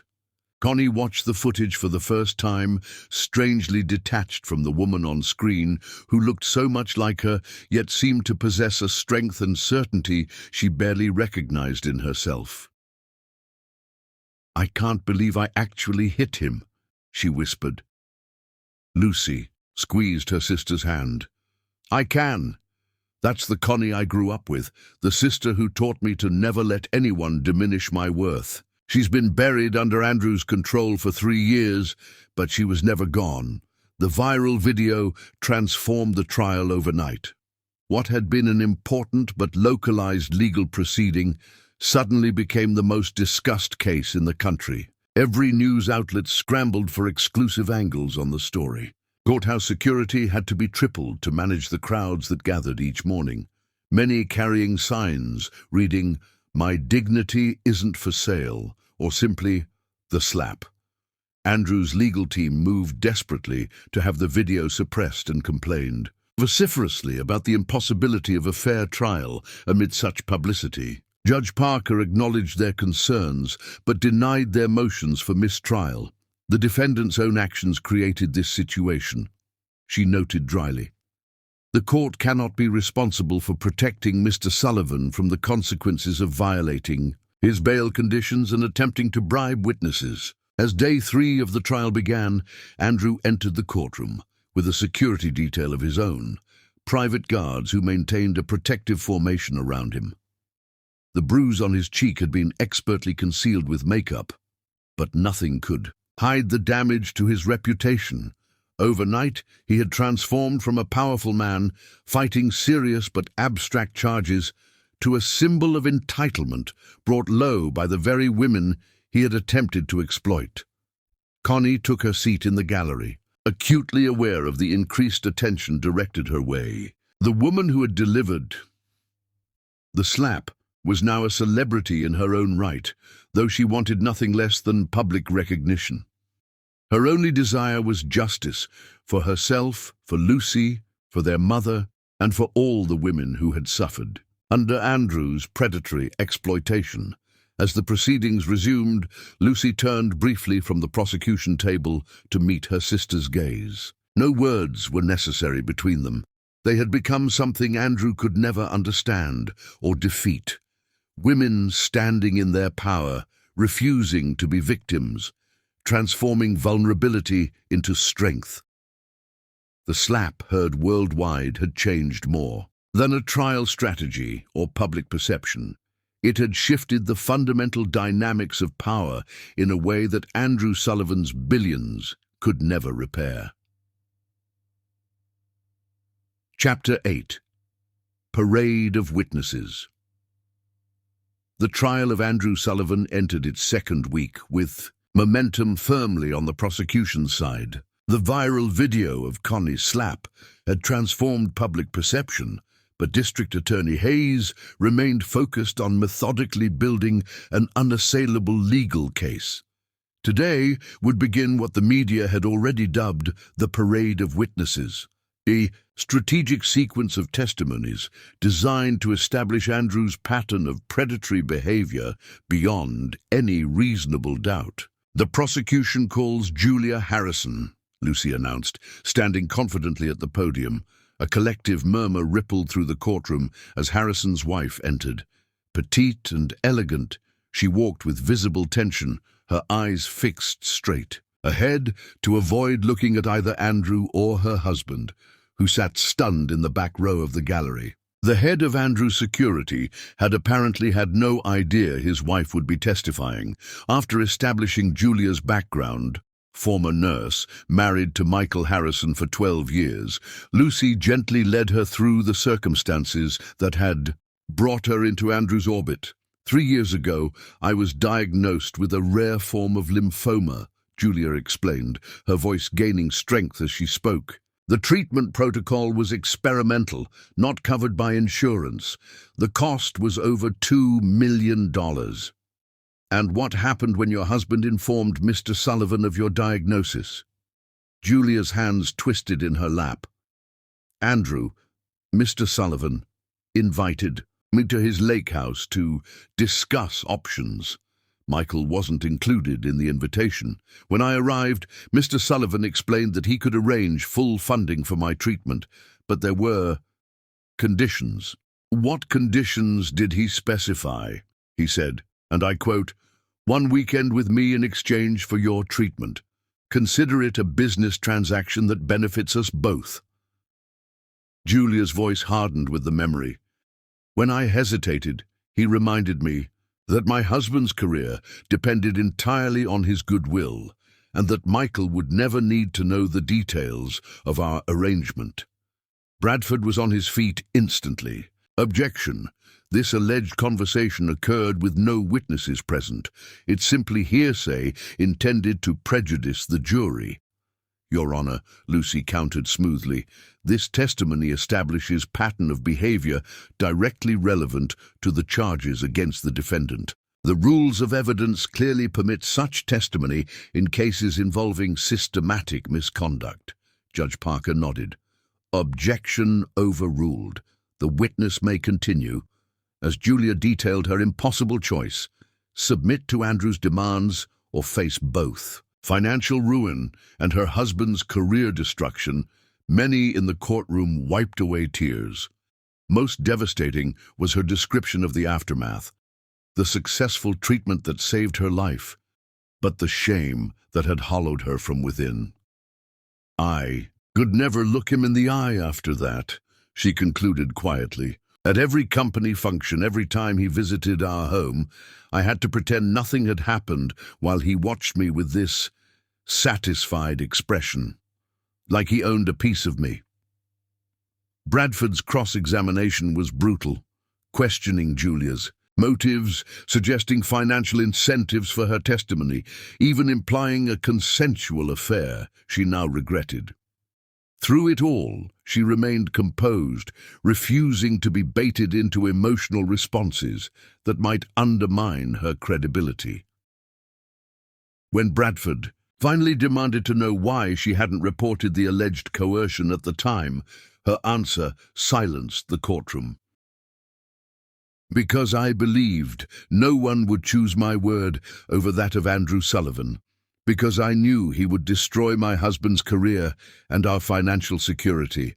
Because I was afraid and ashamed. She looked directly at Andrew for the first time. But mostly because I knew I wasn't the only one, and I wasn't the last. We all knew, all the women in his orbit. We just never thought anyone would believe us. As Julia stepped down, Harrison bolted from the courtroom, his face a mask of anguish and rage. The implications of his wife's testimony, that his loyalty to Andrew had inadvertently facilitated her exploitation, would undoubtedly devastate their marriage. It was yet another casualty of Andrew's toxic influence. The parade continued with Eleanor Tate, whose husband's failing business had been mysteriously rescued after what Andrew had called a private consulting weekend with his wife. Maria Weiss, whose son suddenly received a scholarship to an exclusive school after she spent an unexplained weekend at Andrew's lake house. Each story followed the same pattern: vulnerability identified, assistance offered with explicit conditions, silence ensured through some combination of shame, gratitude, and fear. Most damaging was the testimony from Catherine Lowell, wife of Andrew's former best friend and business partner, James Lowell. James and Andrew built their first company together in their 20s, Catherine explained to the riveted courtroom. But during the financial crisis of 2008, we were overextended. We faced bankruptcy, losing everything we'd built. And how? Did Mr. Sullivan respond to your financial crisis? Lucy prompted. He invited me to dinner, alone, to discuss creative solutions. James was in New York, desperately trying to secure emergency funding. Catherine's composed exterior cracked slightly at the memory. Andrew offered to provide the capital needed to save our companies and our home. His condition was identical to what the other women have described. One night with him in exchange for financial salvation. And did you accept his proposition? No. Catherine's voice strengthened. I refused. I told James everything when he returned. What was your husband's response? He confronted Andrew, who denied everything, claiming I had misunderstood a generous business offer. A bitter smile crossed Catherine's face. James believed him, of course. Men like Andrew don't get where they are without being persuasive. 3 weeks later, our company collapsed. James blamed me for refusing Andrew's legitimate help. Our marriage ended 6 months later. Bradford's attempted cross-examination only reinforced Catherine's credibility when he suggested she had fabricated the story out of revenge for business. Failures. She produced emails and calendar invitations that corroborated the timeline of her account. I knew this day might come, she explained, presenting a sealed envelope she had documented with her attorney years earlier, containing contemporaneous notes of Andrew's proposition. I made sure to preserve evidence, even when no one believed me. The courtroom frequently erupted in shocked laughter when Lucy caught Andrew's character witnesses in contradictions. A business associate who testified to Andrew's impeccable ethics was forced to admit he had personally witnessed Andrew make inappropriate comments about female employees. A society friend who claimed Andrew treated women with nothing but respect acknowledged she had heard him refer to his domestic staff as interchangeable assets. During one particularly effective cross-examination, Lucy questioned Andrew's longtime lawyer, Thomas Bradford's senior partner, about suspicious financial transactions. Mr. Harrington, does Sullivan Industries maintain what's internally referred to as a contingency fund? She asked innocently. The lawyer shifted uncomfortably. All major corporations maintain various contingency resources for unexpected situations. And would those unexpected situations include sexual harassment settlements, non-disclosure agreements with female employees, and what Mr. Sullivan termed gratitude packages for women who provided special services? Harrington glanced at Andrew, visibly torn between perjury and betraying client confidentiality. I cannot comment on specific allocations without violating privilege. Let me refresh your memory, Lucy continued, presenting a document. This financial summary, obtained through subpoena of Sullivan Industries records, shows 17 payments from the Special Contingency Fund between 2015 and 2022, totaling over $12 million. All recipients were women.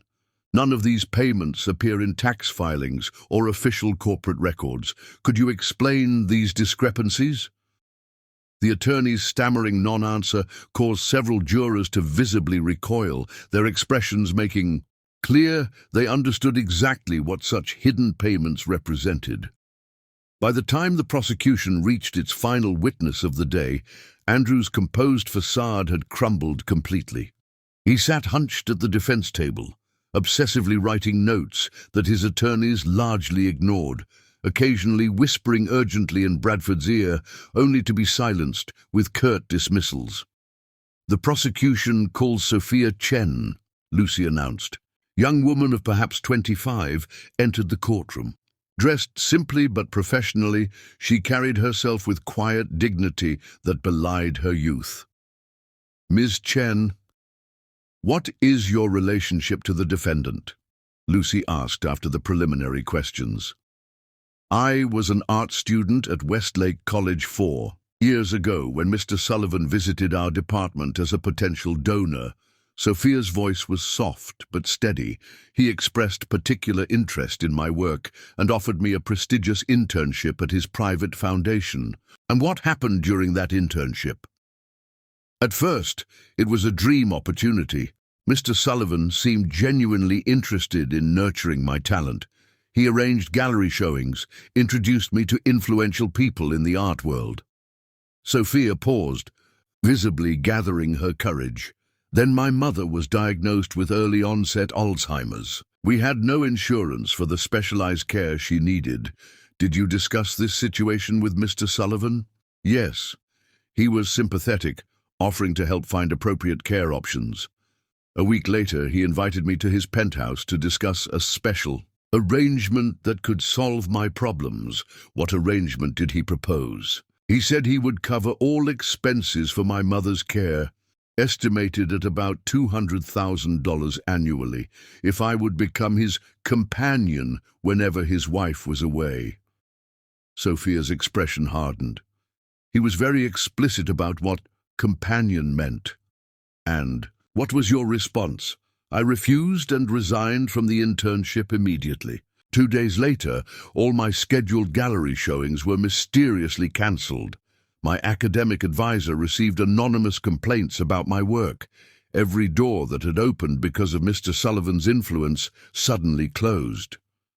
Bradford began his cross-examination aggressively, attempting to paint Sophia as an ungrateful opportunist who had misinterpreted innocent mentorship.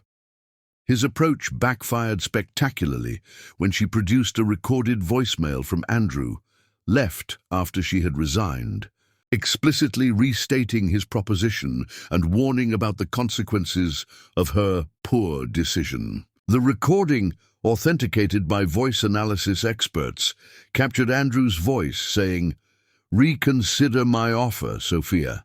Your mother's care and your artistic future both depend on maintaining my goodwill. Being uncooperative will prove, professionally, limiting." Bradford's objections to the recording, claiming violation of privacy laws, were overruled when the prosecution demonstrated Sophia had properly disclosed the recording to authorities as part of a harassment complaint filed at the time. As court adjourned for the day, the cumulative impact of the testimony had visibly affected the jury. Many had stopped taking notes, instead watching each witness with unwavering attention, their expressions shifting from initial skepticism to growing conviction as the pattern became unmistakable. Outside the courthouse, Andrew's PR team struggled to counter the devastating narrative emerging from the courtroom.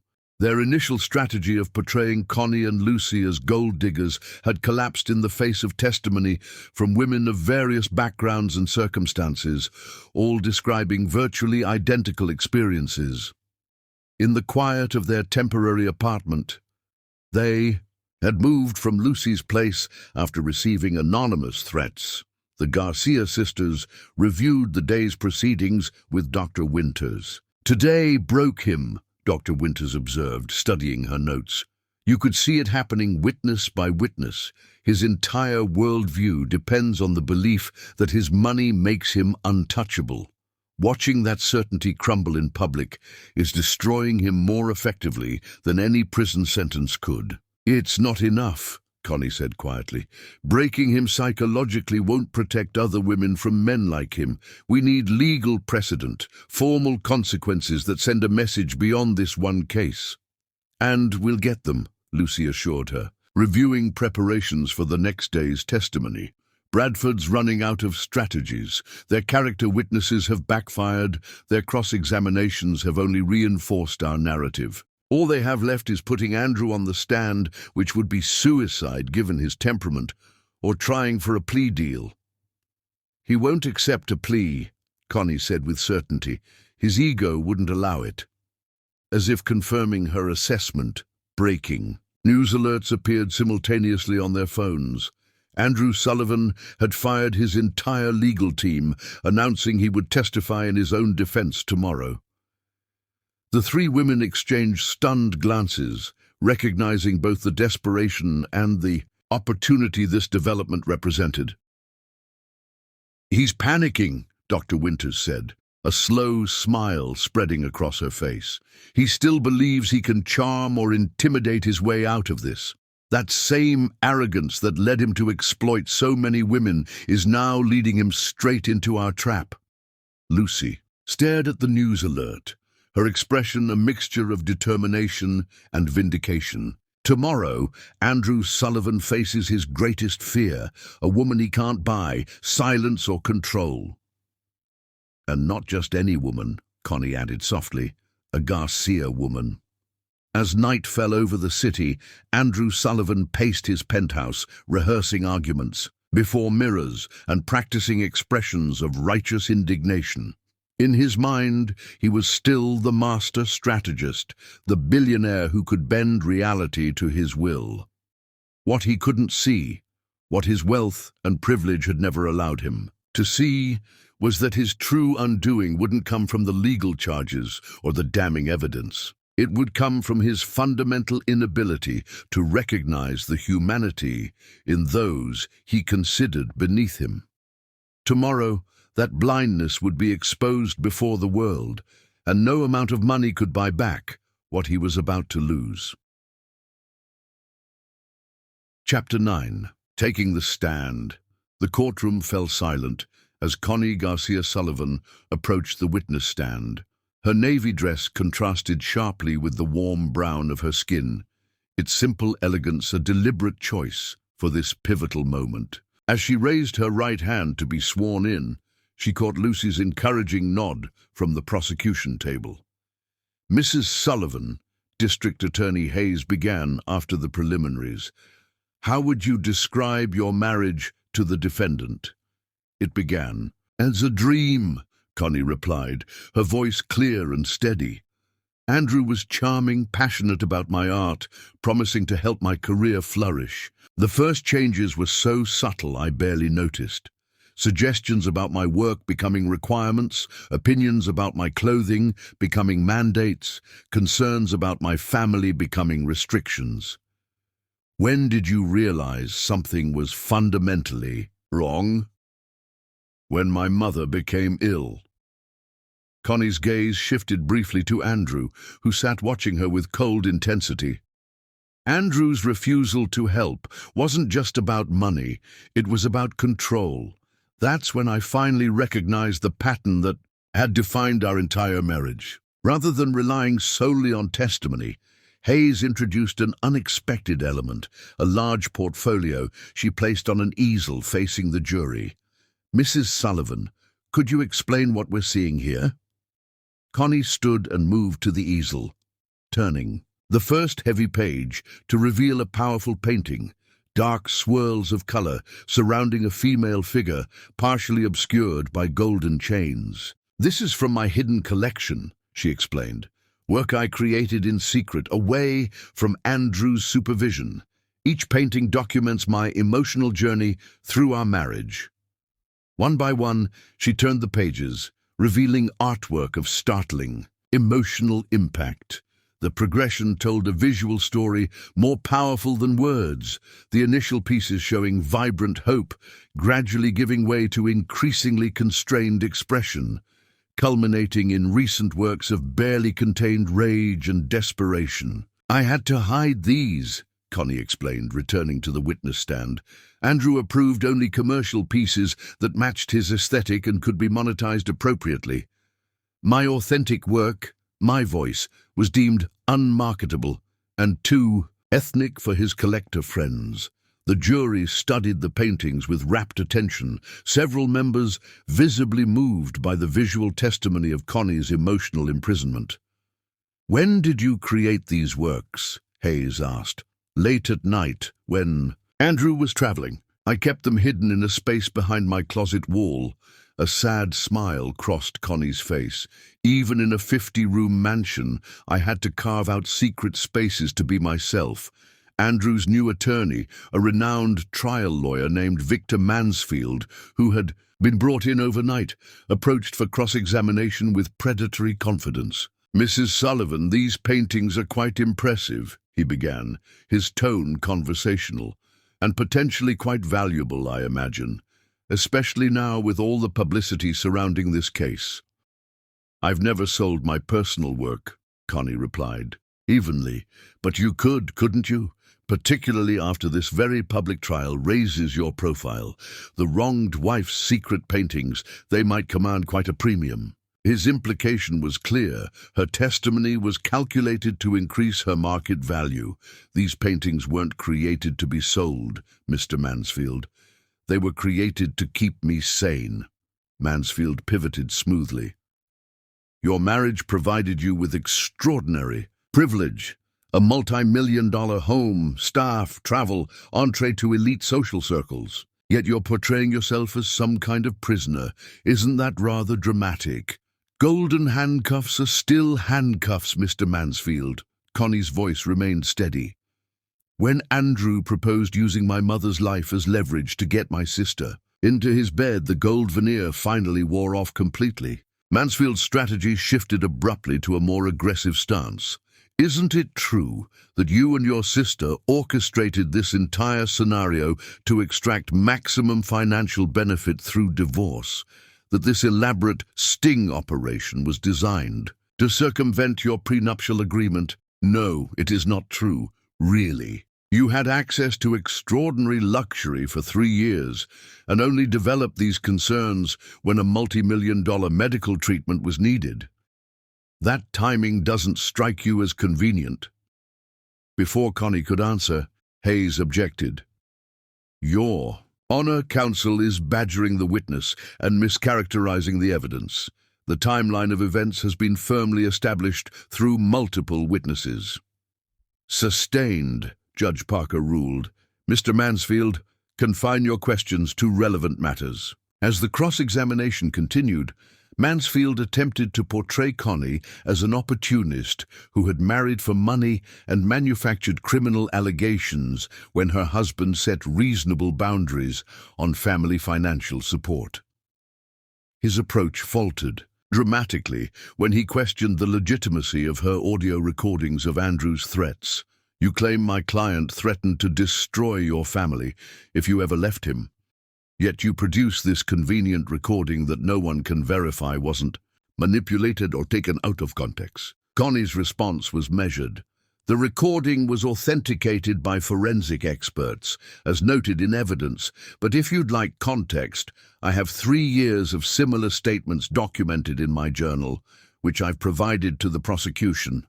When Mansfield suggested these journals could have been created after the fact to support her claims, Connie calmly reached into her purse and withdrew her phone. My entries were also backed up to a time-stamped cloud account, Mr. Mansfield. Each threat, each instance of control, each time Andrew reminded me that he could erase me from society if I didn't comply with his expectations, all documented, in real time. The confidence in her response visibly rattled Mansfield, who had clearly been unaware of this digital evidence. He ended his cross-examination shortly thereafter, unable to shake Connie's composed testimony as she returned to her seat in the gallery.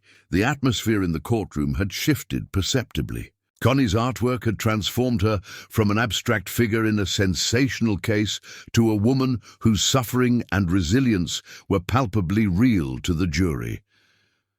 Following a brief recess, the prosecution called their final witness, Andrew Sullivan, himself subpoenaed to testify in their case before he could present his own defense. Objection! Mansfield was on his feet immediately. The prosecution cannot compel the defendant to testify against himself, Your Honor. Hayes countered smoothly. We're not compelling testimony. Mr. Sullivan has publicly announced his intention to testify. We're simply adjusting the order of witnesses for the court's efficiency.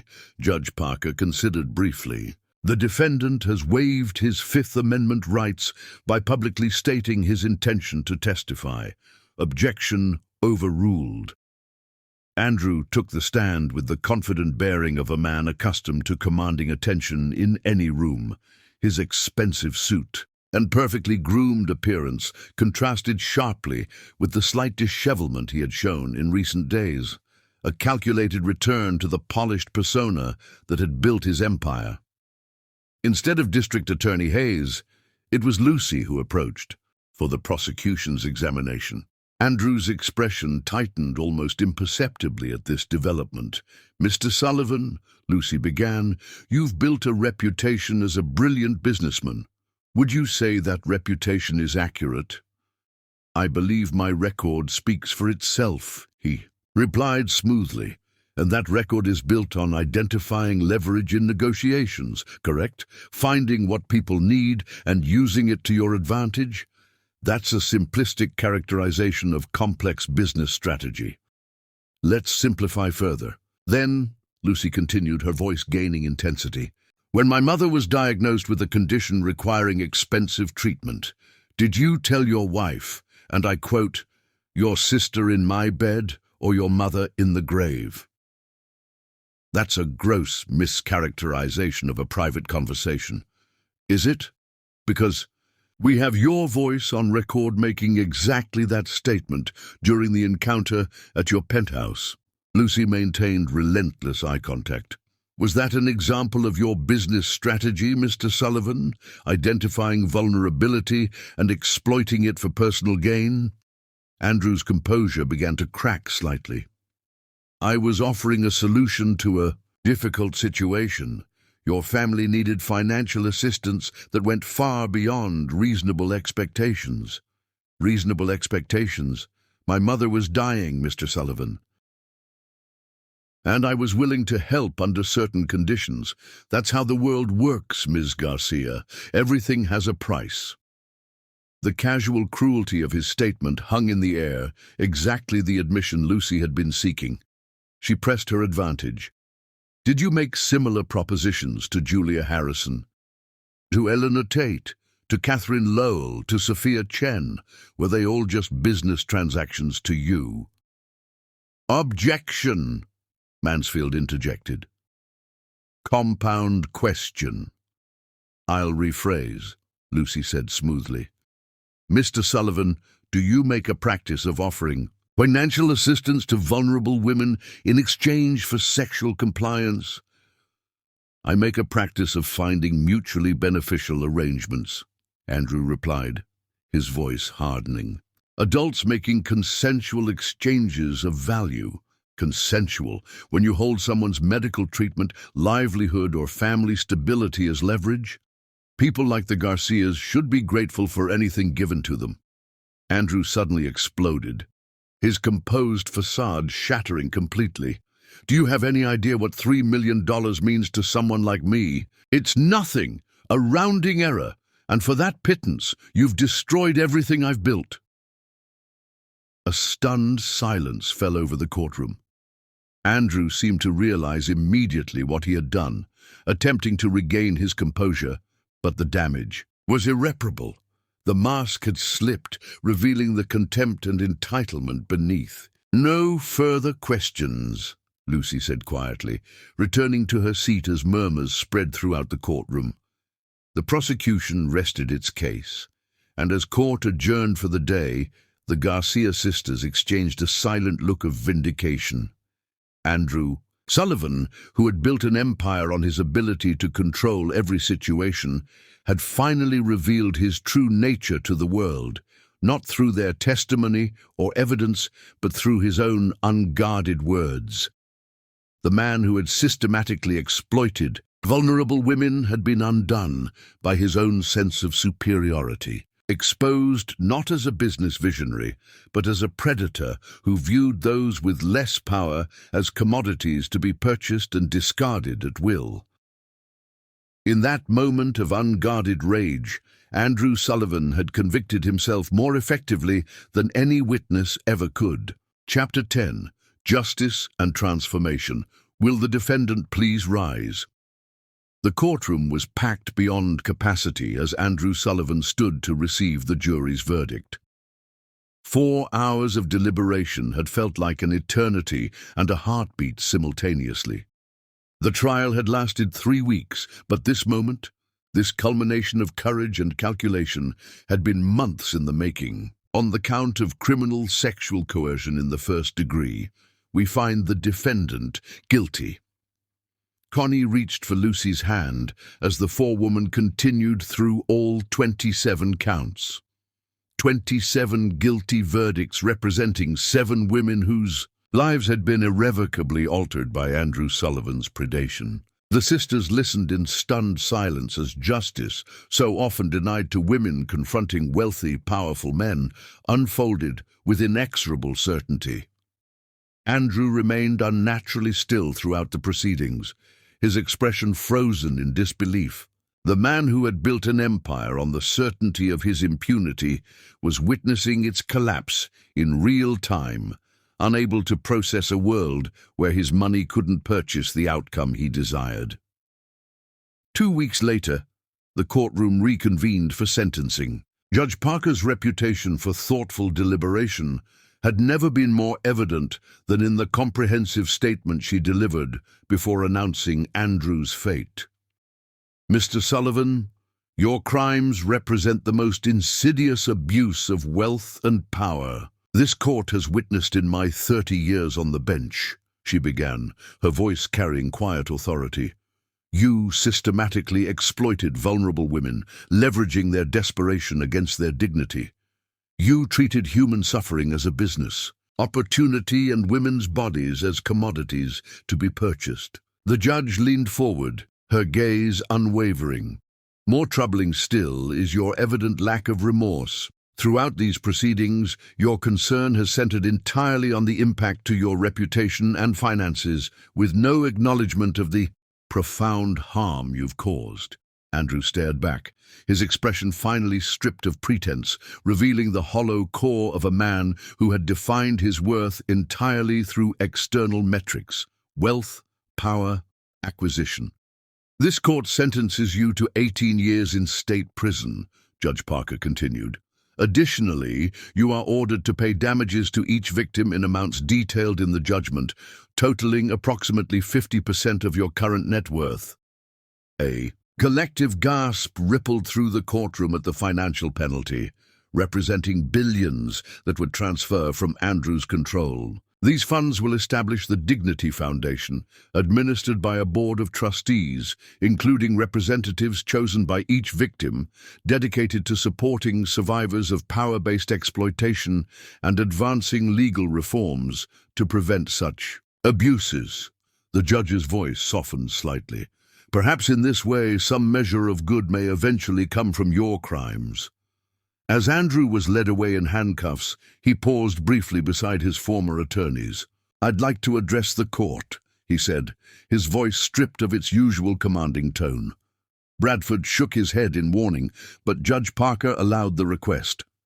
Andrew turned to face the courtroom, his eyes finding Connie in the gallery. "I recognize now what I couldn't or wouldn't see before," he said, each word clearly costing him considerable effort. "My wealth didn't just corrupt my actions, it corrupted my perception of humanity. I viewed people as assets or obstacles, never as equals deserving respect." He paused, visibly struggling. "I can't undo the harm I've caused, but I will carry that recognition with me every day of my sentence." With those words, the first genuine ones many had ever heard from him, Andrew Sullivan disappeared through the door to begin his journey into a world where his billions held no special power. 3 years later, Connie stood in the center of a prestigious gallery surrounded by her most personal works. The secret paintings that had so moved the jury now expanded into a celebrated collection titled Golden Handcuffs. Critics had hailed the exhibition as a raw, unflinching exploration of power's corrosive effects on love, and a visual testimony to resilience that transcends victimhood. The success of her artwork had been just one transformation in the aftermath of the trial. The Dignity Foundation had grown into a powerful force for legal reform, with Lucy serving as its chief legal strategist after establishing her own firm specializing in cases against powerful abusers. Their mother, fully recovered from her successful treatment in Switzerland, now ran a support group for families healing from similar traumas. "Miss Garcia?" A gallery assistant approached discreetly. "There's a phone call for you. The caller says it's important, but understands if you're unavailable." Curious, Connie stepped away from the crowd to take the call on the gallery's private line. She recognized the automated message immediately, a collect call from the State Correctional Facility. "I'll accept," she said after a moment's hesitation. "Connie." Andrew's voice had changed during his incarceration, the imperious tone replaced by something quieter, more measured. "I saw the coverage of your exhibition opening. The work is extraordinary." "Thank you," she replied, unsure what else to say to the man who had been both her captor and the unwitting catalyst for her reclaimed freedom. "I'm teaching a course here," he continued, "about consent, power, and respect. The men call it Sullivan's Redemption Road." A self-deprecating laugh followed. "Apparently I'm the cautionary tale that actually reaches them." Connie found herself smiling despite everything. "That's good, Andrew. I'm glad something meaningful is coming from all this. I don't expect forgiveness," he said quickly. "I just wanted you to know that the lessons, they've finally taken root." After they disconnected, Connie rejoined her sister at the center of the gallery where their mother was charming art critics with her unfiltered commentary on Connie's work. "Everything okay?" Lucy asked, noting her expression. "Yes," Connie replied, surprised to find she meant it. "Better than okay." Later that evening, as they addressed the United Nations Conference on Power-Based Exploitation, Connie looked out at the sea of faces. Activists, survivors, legal reformers from around the world drawn together by the movement their case had helped catalyze. "Our story isn't unique," she told them. "What's unique is that we were heard and believed. What's revolutionary is that justice was served." Lucy stepped forward to join her sister. "The true measure of our success won't be the verdict against one wealthy predator, but the transformation of systems that have protected such men for generations." As the sisters concluded their presentation to thunderous applause, Connie slipped her hand into her pocket, feeling the small object she'd carried as a reminder. Andrew's wedding ring returned to him during her only visit to the prison, symbolically freeing them both from their past.